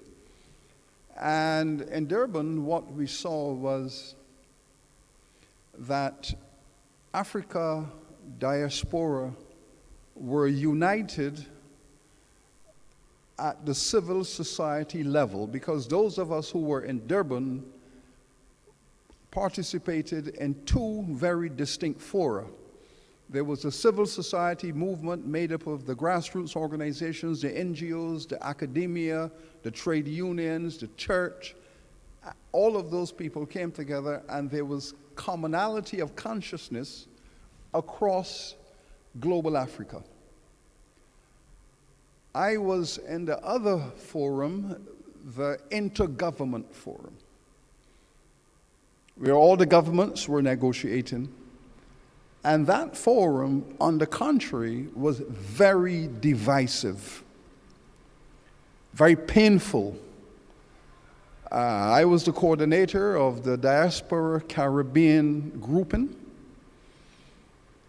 and we could not find common cause with the African governments. In fact, the African governments, despite conversations with President Mbeki, President Wade, Senegal, President Kufuor of Ghana, despite all of the efforts by the diaspora to reach out to the African governmental leadership, we did not succeed. The African governments voted against the diaspora, against reparations, and joined forces with the European Union. Leaving Durban, recognizing that we had been betrayed, we had been, the language in Durban was that the African governments had stabbed us in the back. But we left Durban with a tremendous sense of betrayal, and the movement for reparations was absolutely torn to shreds at the level of governments, not at the level of civil society, because at the level of civil society, we were all at one across Africa, Latin America, North America, the Caribbean. We were all of one voice, but our governments were fragmented and divisive. The struggle since then has been to intensify the civil society movement, to build commissions to support reparations, to strengthen the relations across academia, to strengthen the relations across the NGOs, the church, and all of the infrastructural communities, but also to lobby for, to use our diplomacy to bring our governments back to the table.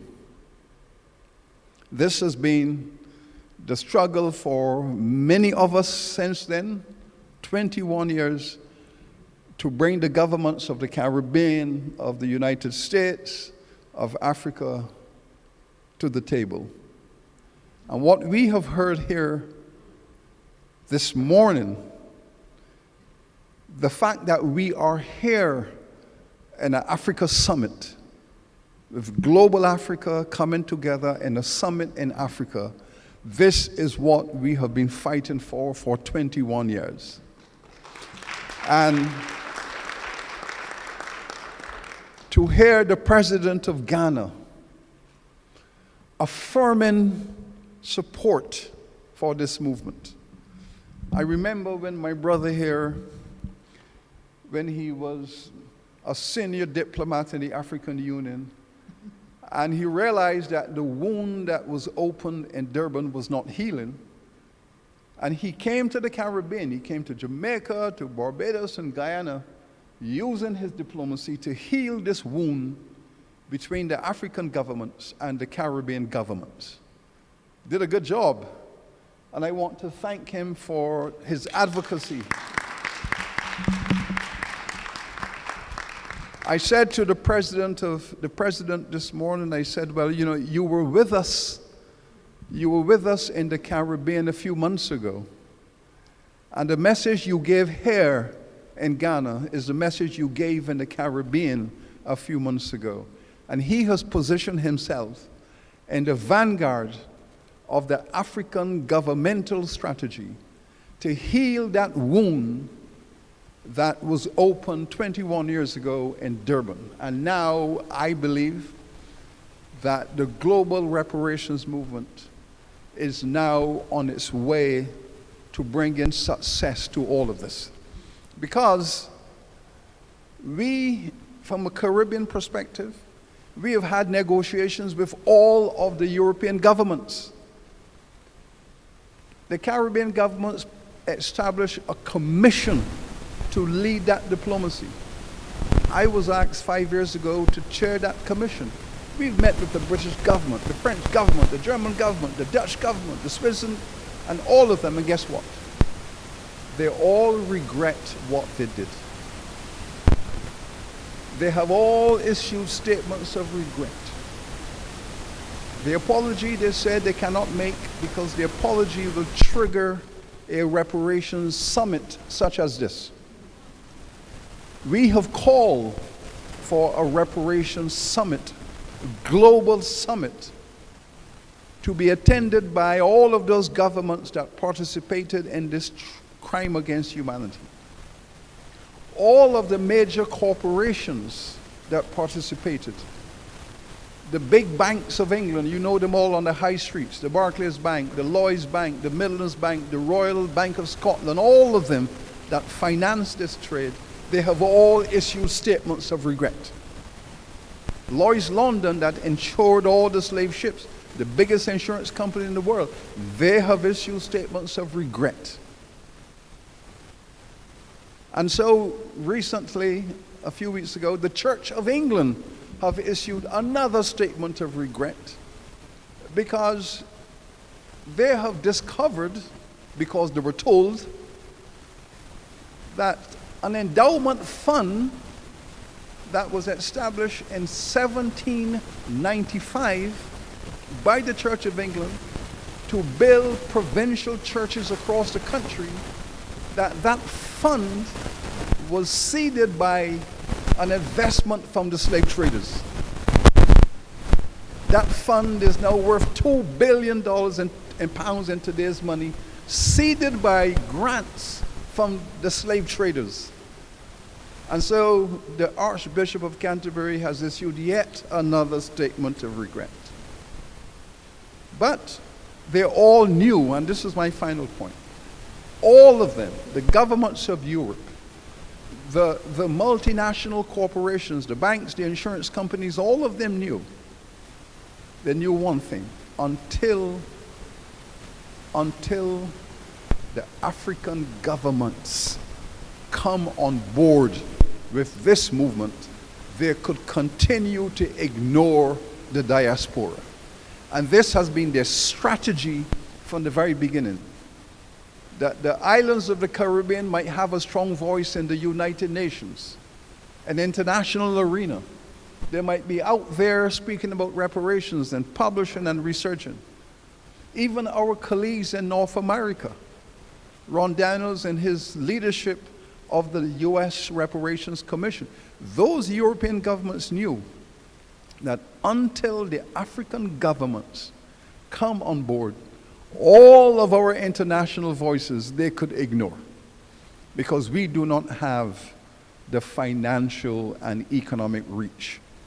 But now they are seeing that the African governments, one by one, the African Union has made a very powerful statement here today that I can assure you there is panic in the capitals of Europe on this day. Because building a movement, as you know, collectively, it is at once, as I have said, a science and it's an art. And the science and the art told us that African governments must intervene to trigger a transformation of this movement. And I believe, colleagues and friends, that we are on the cusp of a major breakthrough in the global reparations movement, because with African governments, civil society in Africa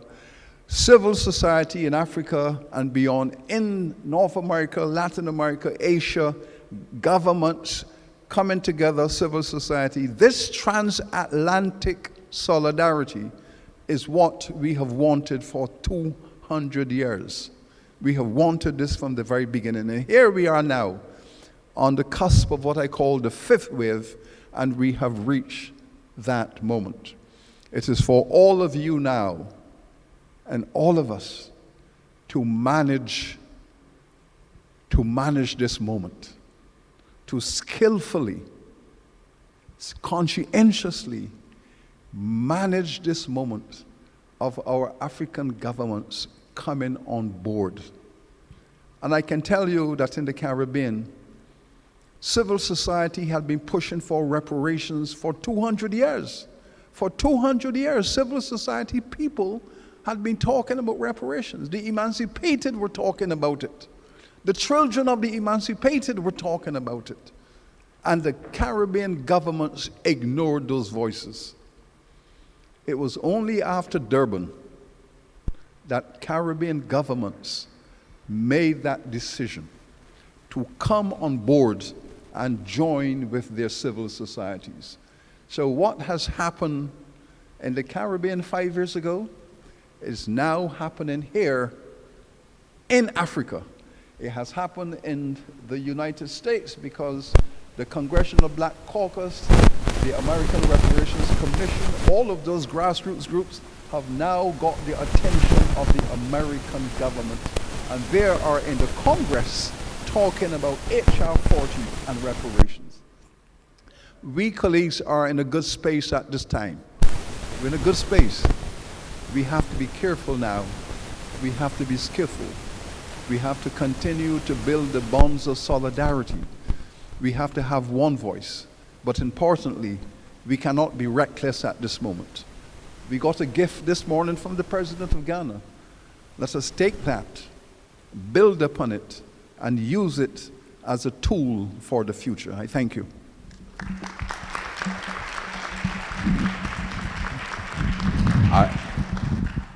I deliberately let Sir Beckles take long, but I have good news for all of you because you have very important things to say. Ms. Jones. Ms. Jones is right there. You know, she's a formidable force. It's 2:09. We have to end at 2:50. So we got to manage ourselves within that band. This is a deep conversation. We're going to go to Ambassador Kwesi, and then from you we'll come to Robin, and then Nana, and then we'll end with Ron. We're giving the highlights of where we are so that we can build on when we go into the next session. Ambassador. Thank you, sir. I'd like to thank the organizers of this meeting for affording us the opportunity to come and talk about this. And I'd also like to thank Prof. I remember in a conversation we had about a year ago, I told him it was important for Africa and the Caribbean, the global Africa, to speak about this thing at the same time with the same voice. I believe what may have been a worry to the governments at the time of Durban was they may not have had sufficient knowledge of the feeling of guilt of the perpetrators themselves. And reading through the debates in the House of Commons when the debate on abolition was taking place, I came across the speech by the Solicitor General of Great Britain, Sir Samuel Romilly. Those who have read law may have encountered him when he was Master of the Rolls. And with your permission, I will just read a few words of what he said. He said, I, as an individual, do feel seriously the reproachful situation which we stand at this moment with respect to the slave trade. I can well understand that nations as well as individuals may be guilty of the most unusual acts from their not having the courage to inquire into their nature and consequences. Before 1789, this country had not the courage to inquire into all the circumstances of this trade. But in that year, this House had the courage to appoint a committee to inquire into the complaints which were preferred against it. The committee sat, and after a painful and anxious investigation, they reported to this House a great body of evidence by which it was established beyond doubt that this trade is carried on by rapine, robbery, and murder, by encouraging and fomenting wars, and by false accusations and imaginary crimes. The inhumanity of this traffic is most enormous, such as you cannot look at it without shuddering. Such is the accumulation of guilt that hangs on the English nation at this moment. This is in the House of Commons by the Solicitor General of Great Britain. This is the act of reparation we know must begin with acknowledgement of your wrong. And out of this acknowledgement must derive the will to repair it.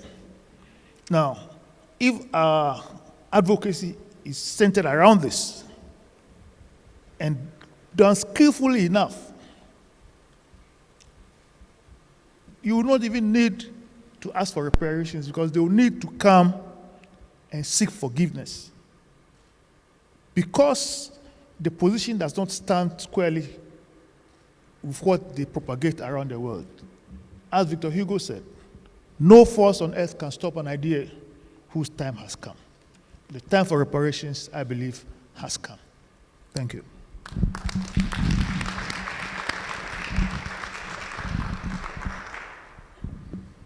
Thank you. I have to first say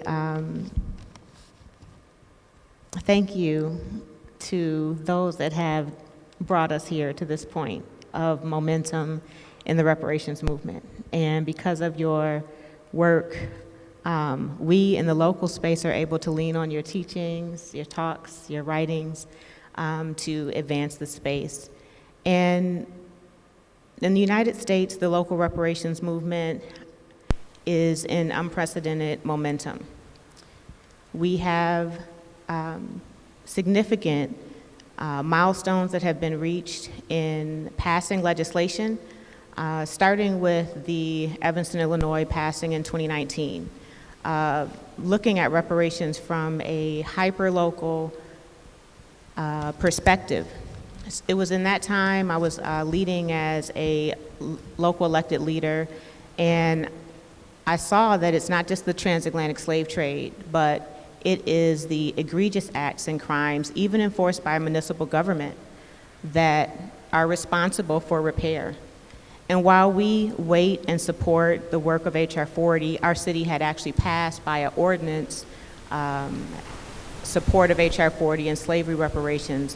While we waited and advocated, we could take care of our own business in our city. And we led within our purview, and that was passing an initiative specific to the laws and practices enforced by our locality. And so since 2019, there have been hundreds of other cities. There's actually over 400, about 432 municipalities and states that have passed local resolutions for reparations. It's all being mapped by the Redress Network, one of our partners, and I have a PowerPoint which I'll put on our website at the end of the day. The majority of those, over 400 though, are in the space of satisfaction. So we're seeing monuments and holidays and acknowledgements and apologies, but we are seeing growth in compensation and restitution forms of reparations. And so in Evanston, it is a form of reparation that will build wealth through home equity. Other communities are doing similar.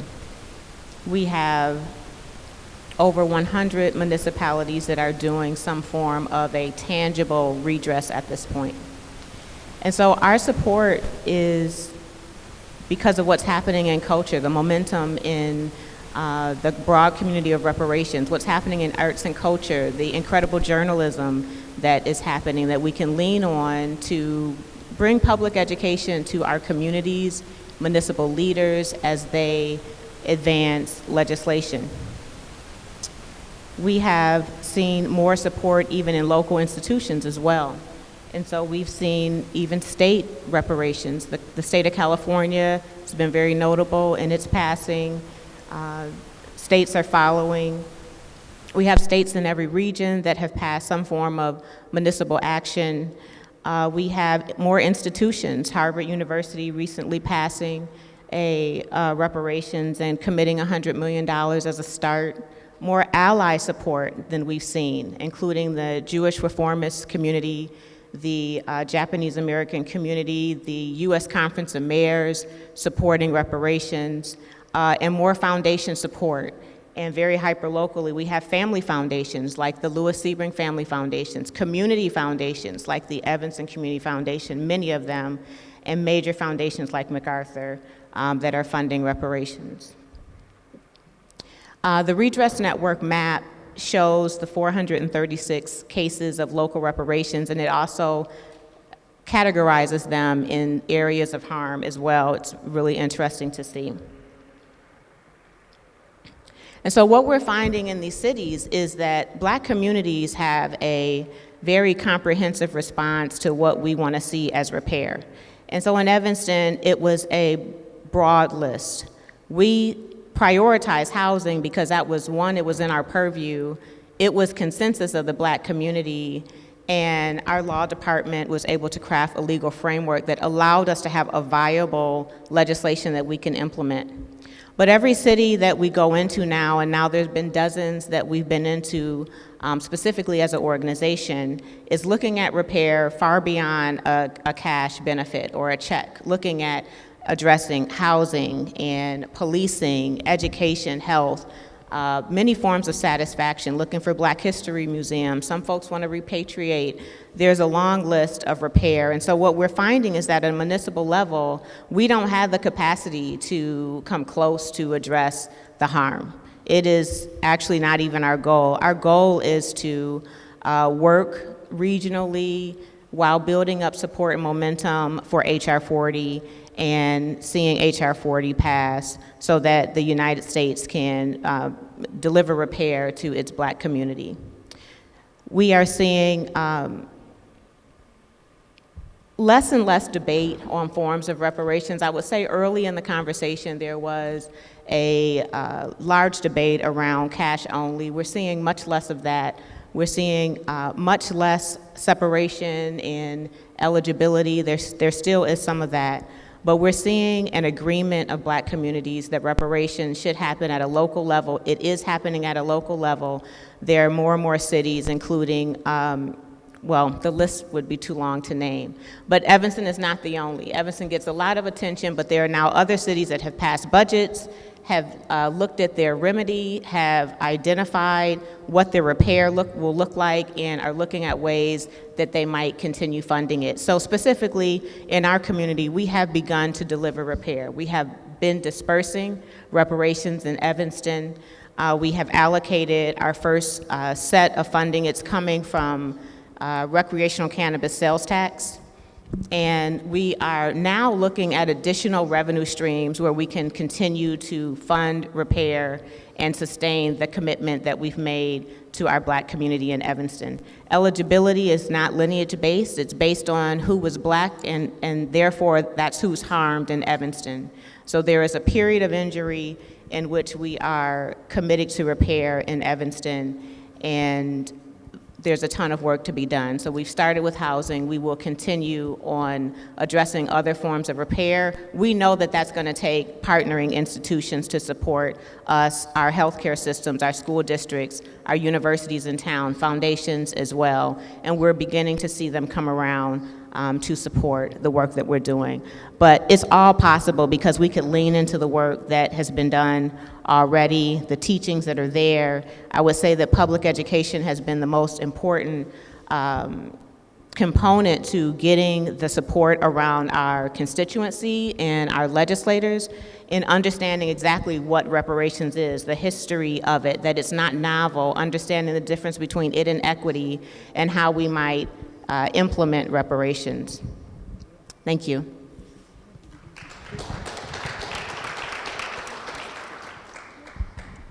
Thank you. I think at the level of the AU, while we don't yet have an institutional position per se, I think that the framework for this discussion exists and is quite clear.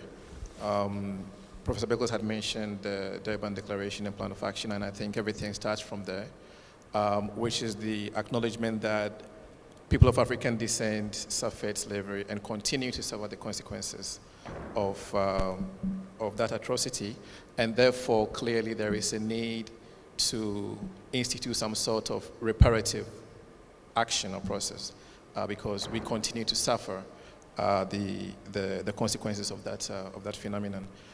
We also are in the second half now of the International Decade for People of African Descent, which has a program of action along a number of pillars, which include justice and recognition. So clearly, I think institutionally there is the basis to have some of these conversations. I think what you have at the level of the AU is that maybe the topic resonates a bit differently in different member states, for any number of reasons. And so I think what needs to be done is to see how best as a continental body we can get some uniformity of purpose around the issue, around the topic itself. I would, referring to the previous intervention, I think on this side there is a need even for the conceptualization of it to be a little bit finessed, because I think when you have that conversation globally, especially those that are resistant to the idea, in trying to delegitimize the argument, might just say, you're just asking for money, right? You're just asking for money. So doesn't mean that every black person should be paid money or should be given a check, right? But that's a gross simplification, right? But they do it in order to delegitimize the argument. So I think for us on this side, there is a need to get understanding on exactly what it is that we mean when we talk about reparations. I think for us, we've been talking in the sense of reparative justice and everything that goes around that. I think there needs to be common positioning on the continent.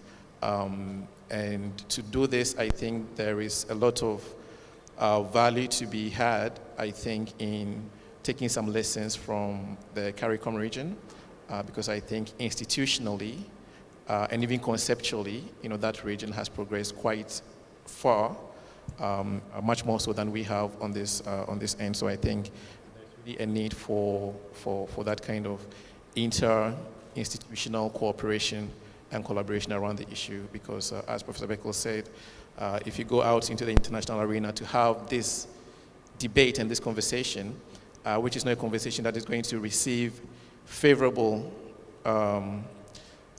audience in a lot of these places, because there's a lot of resistance to it.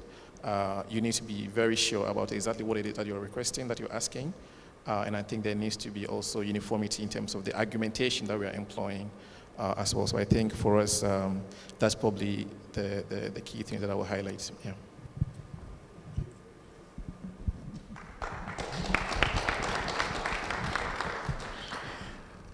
Well, thank you very much. Just want to call attention to the modesty of my colleagues and comrades to my immediate right and left. In 2014, if I recall correctly, Professor Beckles, the 15 nations of CARICOM, all of the heads of state gathered, and after the investment of work after Durban, they made a momentous decision, which I did not think was sufficiently emphasized. All 15 of these nations agreed, to use your language, that they were going to sue or push for reparations for Native genocide and to clean up the mess that they had created through colonialism.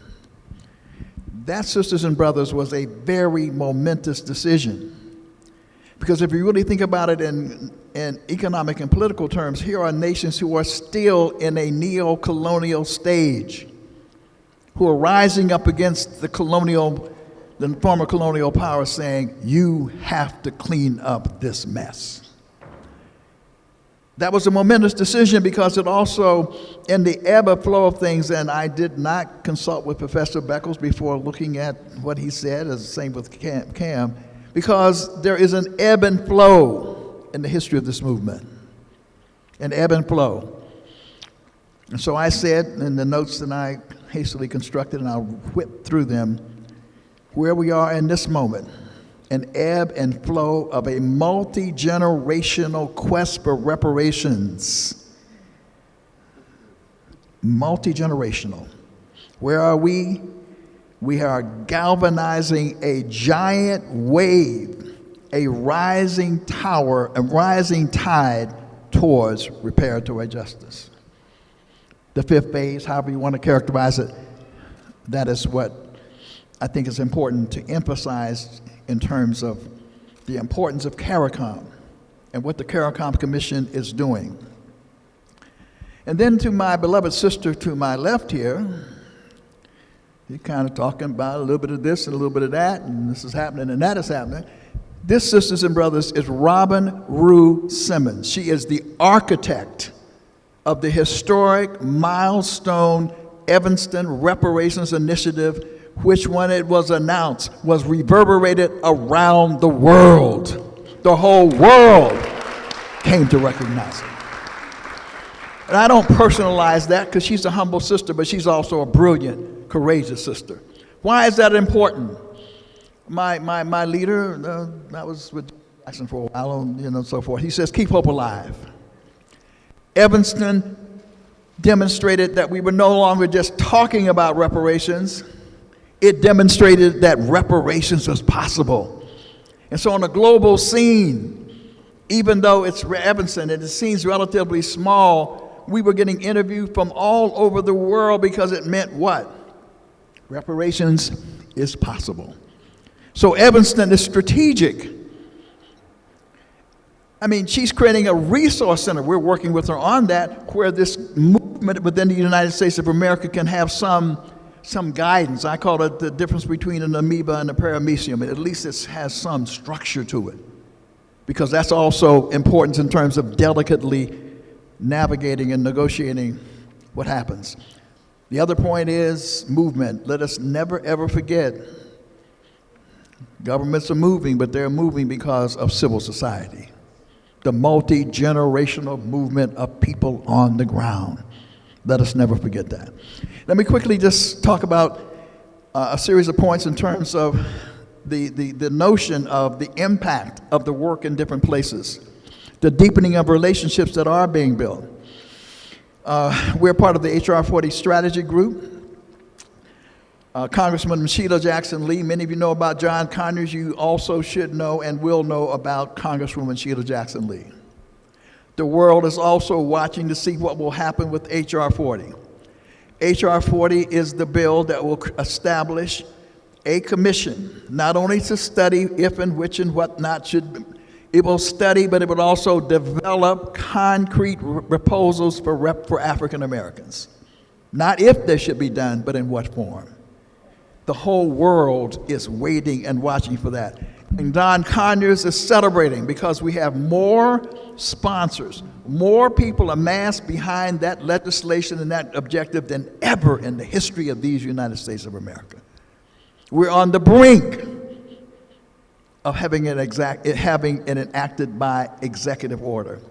We're pushing Biden to experience his Emancipation Proclamation moment, which will be his legacy when he signs this into as an executive order. It will actually begin the process, and the whole world will be looking and saying, yes, it is possible for this to move forward, and we're standing, knocking on the door. It will have global impact. I've already talked about Evanston. Robin Rue Simmons has talked about California. They talked about Maryland. We talked about all reparations is on fire. The state of the movement is surging throughout the United States of America. But beyond that is the question of relationships.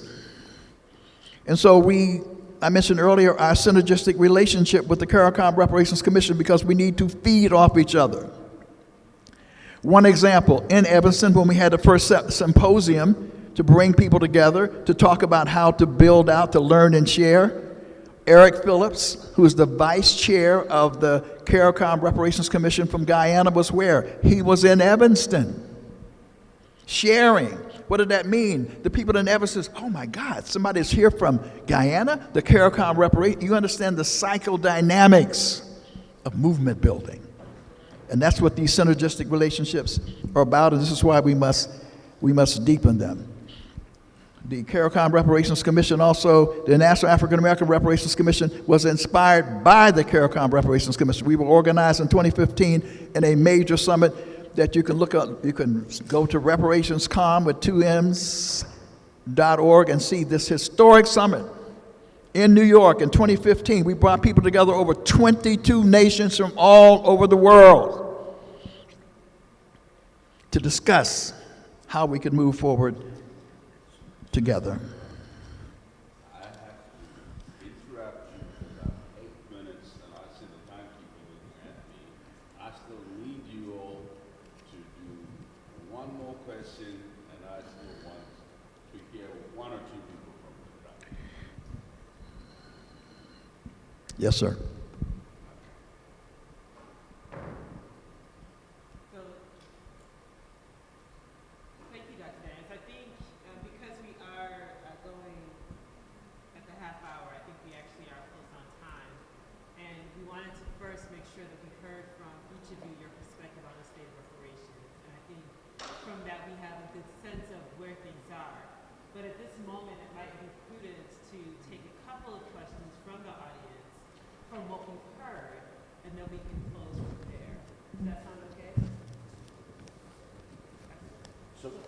What I'm going to do, in order for me to lose 1 gram, I'm going to run around with a microphone. Okay? Can I borrow 1 microphone? So basically, if you have a question and a comment, please don't make another speech. Not yet. We'll create time at dinner for you to make a speech. But if you have a comment or a pointer, may I just see get a sign, just raise your hand. Okay, thank you. Anybody else? Comment, question, point of information? My name is Comrade Uko. I'm a cultural activist from Nigeria. I'm an artist. My worry, perhaps the panel will help explain this. Where is the reparation movement today? Where is it domiciled? Is it in academia? Is it within the trade union movement? Is it within working class organizations? The EU, the diaspora? I think that if we have a very clear perspective of the reparation movement today, rather than just having summits, which is very good, because the last time I participated in something like this was in 1977, frankly, at the governmental level. So perhaps this rebuts this intellectual experience for me now, at my age now, would need for a very clear ideological position from this organization. Right now, I'm just looking at just an academia that is itching to come out to be more clear. I have two. How many? Can I just see hands? Hands. I've got 4 hands, and I'm going to ask that you be a minute, or thereabouts. My question is to Professor Beckles, and I wanted Professor Beckles to say why it would be recommended to the government of Ghana and to those gathered here that we desist in using the formulation diaspora. Okay. Hi, I'm Nourdin Amara from Algeria. I'm a historian, and I have one question about how you think we can articulate the questions and the issue of reparations between the global level and the local level. And my question is also about the legal issue of these questions, because I believe an important point is the legal issue and which support we can have from the African Union when we want to go to court to trial against, I believe, in my case, the French states, because of the question of imprescriptibility of crimes against humanity, the questions of the legal qualifications. It's something that is important, and we don't have a lot of resources for that. Okay, so we had one more hand. Okay, great. Thank you to the panelists. My question goes to Robin, and thank you for sharing about the Evanston reparations process. As we know, funding is one of the key, sustainable funding for reparations is one of the key challenges. So I'd like you to speak more about how Evanston has addressed this and whether there are institutions that historically have been implicated in this crime. And we're looking at universities, we're looking at banks, and whether they are contributing to funding for this process. Thank you. Okay, that's it for questions. Well, because I have the microphone, and you know, on the continent we have experienced autocracy based on two things. When you have a microphone, you can do almost anything. It's called autocracy. Autocracy of the mic is called what? Microphone autocracy. So I'll ask you just two questions. Should we ask for an extension of the decade by another X number of years because our decade was squandered during 9/11? Number one. Number two, should we be asking for a commission, as suggested by the AU, a global commission anchored by the Caribbeans, the Africans, and everyone on this question, looking at experiences, as they said, of other nations. So we can, I don't know where you want us to start, Enya, who should end this. Also use it to make your concluding remarks. Try and be brief, like we have already overrun the time. 1.5 minutes, 1.5 minutes. Where do you want us to start? Yeah, the first question. And then we also have a question for Robin. Sorry, with Robin, yeah. Yes, Robin. I'll respond quickly to the question about sustainability. So we initiated our program with $10 million from cannabis sales tax, and it's not enough. So we're looking at additional revenue streams. That will be ongoing. We have a 10-year timeline to develop our plan. Additionally, your response to institutional accomplices, they're outside of our purview, but we are letting them know what they are accountable to do based on our stakeholder feedback, and that does include university and town healthcare system. Our public school district has responded with passing a school in the 5th Ward. That was a demand of the Black community. We haven't had one since desegregation. So that was a win. After failing a referendum in 2 election cycles, it passed after reparations passed, but there's so much more work to be done. We have had some responses from some banks in not providing capital, but developing reparative financial products and tools that will complement and be a value add to our reparations benefits.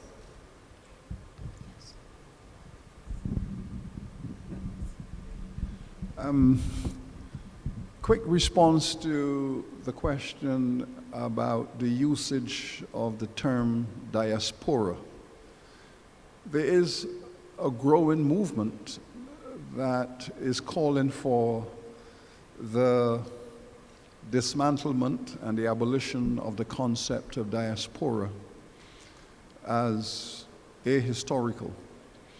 Now, many of us heard references to Peter Tosh this morning about, you know, wherever you're from, blah, blah, blah, blah, you're an African. If that is true, therefore, why do we persist with this diaspora word? The people in Haiti do not see themselves as diaspora. They see themselves as Africans.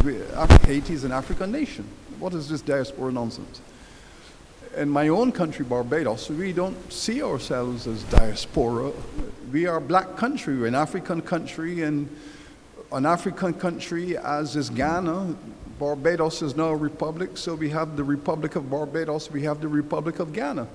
So what is this diaspora stuff?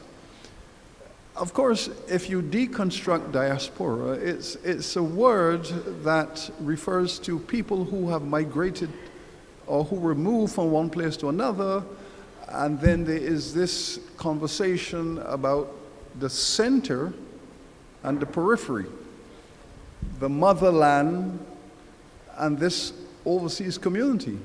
So you have this polarity between the motherland and the migrant place, which leads to a sociology about the African in Africa as the African, and the African elsewhere is Creole, some kind of strange, diluted version of the original. So you have that kind of language, and therefore the people beyond the African continent, Africans are saying, listen, this diaspora nonsense has to stop. If you place it in the context of European history, there was a moment when the United States was the diaspora of England. And for 150 years, it was an English diaspora. But then a moment was reached in the United States when they said, hold on a second. We are an independent nation. We have historical roots, yes, but we are no longer a diaspora of Britain or France. We are the United States of America, equal in every way to England and France. So the question now is, all of these black nations around the world no longer wish to see themselves as diaspora. They are African nations on a level playing field with African nations here. So now we must use the concept global Africa. And global Africa is made up of African countries in Africa, African countries around the world. We are all part of a global Africa. And the polarity about pure and impure, African and Creole, all of that nonsense has to end, because this is the 21st century. On the question about the second decade, the work has already started. It is recognized within the United Nations that thus far, the global African response to the decade has not been robust and aggressive. That the response has been anemic. So there is concern in the US, in the UN, that the energy which they had expected in the decade, that energy has not come forth. It could be the pandemic, it could be other things, but whatever it is now realized that we need a second decade. For whatever the explanation for this kind of gentle, anemic response, the indigenous people were given 2 decades. The African people, we believe that we need 2 decades as well. So the work has already started. A conference was held recently in the Caribbean to re-energize the decade, to analyze what is going wrong, why is there apathy, and what do we need to do to put this aggression back on the table. So yes, the agenda for a second decade has already started. Thank you. I believe that global Africa, the whole idea, could be more energized, but we could start within the AU. And the AU normally has a theme for a year. And perhaps you could have this as the next theme for the summit, so that you start organizing around the idea, and then get the summit to accept it and then project it. Practically, I think that's how it will go. I think the idea of the extension of the decade is a worthy one, provided that there is a bit more will with regard to actually capacitating the decade as an infrastructure to execute on its mandate. Because we have in the room one of the experts. There's a body of experts, civil society experts, that has been caused by the UN to advise the UN on how to advance the decade and its objectives. And she will tell you that it has been relatively perfunctory. It's really something that it's not something that is received and treated as central. It's just something that seems to be checking the box. So I think that yes, we can have another decade, but I think beyond that there needs to be a new focus and a new approach to the decade as to the validity of the decade in the first place, as to why we had it in the first place, rather than just the timeline of it. So I think for me that's by far the most important thing. With regard to a commission between the two regions, I think some structure is absolutely critical between the AU and CARICOM, because I think, first of all, there needs to be, as I mentioned, a consistency of messaging around the issue, both from the CARICOM and from the African region. And I personally believe, based on experience with the CARICOM, that there is a lot that we can learn from them. And I think we can start by having, maybe at a technical level, some sort of working group between the African Union Commission and the CARICOM Secretariat to define sort of the terms of reference for the work that can be done between the two regions. Thank you. Thank you so much for that. Just one final brief comment by Dr. Daniels, and then we'll wrap. Well, very quickly, on the latter point, this Global Commission will, of course, include representation from from North America as well. We just, we knew that was just an omission. A couple of points that I wanted to stress that I was not able to get in quickly. We should not also underestimate the importance of the recent victory in Colombia, where a Afro-descendant woman is now going to be vice president, and she will carry the portfolio on reparations, and they are moving to create a national reparations commission. We should not underestimate the prospect of Lula and the Workers' Party in Brazil also on the brink of victory, and that Lula will also be carrying major initiatives in that regard. And the last point I want to make, which I have been stressing as an organizer, and that is, while it is important for the African Union to join CARICOM in challenging the colonial powers, it is also the case that there is significant global Africans in all of these countries. And they are allied, they can be allied with others who have been dispossessed from India and various other places in the world. I believe there must be significant investment in building that as a positive contradiction strategically to go hand in glove. There must be a robust civil society movement. We need to recognize that and invest in it. Thank you.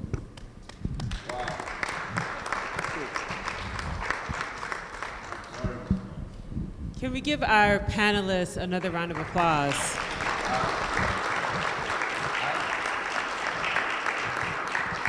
One formal request. Do a photographer so that, for the record, for every panel that comes, just take 1 minute, you take a picture of the panel, and then we can thank you goodbye. Just a picture of the panel. Do you mind standing up?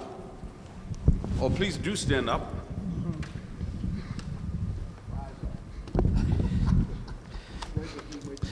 No, let me explain this, because sometimes foolishness has logic to it. When I'm reflecting on the very first All Africa Conference held in Accra and the first OAU Summit, I find speeches not enough of the pictures. So the reason why I'm asking that after each panel, when history is being made, you all be in there, it's useful to remember that yes, there were speeches that will be quoted, but there were forces and faces. So I'd like you to all to be in some picture so that we will take our own, the two of us. We just want the panel with the background, yeah. And for the next panel, please do the same. If you don't want your picture posted on the website, we're sorry. It's already happened. And just as an item of housekeeping, so we have a break now. We will play a video that we wanted to share with all of you. It's called The Big Payback. It is a clip from a longer documentary that outlines some of the work that you heard described by the panelists, and then we will go into our next session. So if our IT person can queue up that video, and then as soon as the pictures wrap, we'll play the video, and then we will convene here at 3 o'clock. We want to make sure that we're sticking to the time for the next panel, which you'll definitely want to see. Thank you. Thank you so much to the panel. Another pom-pom for them.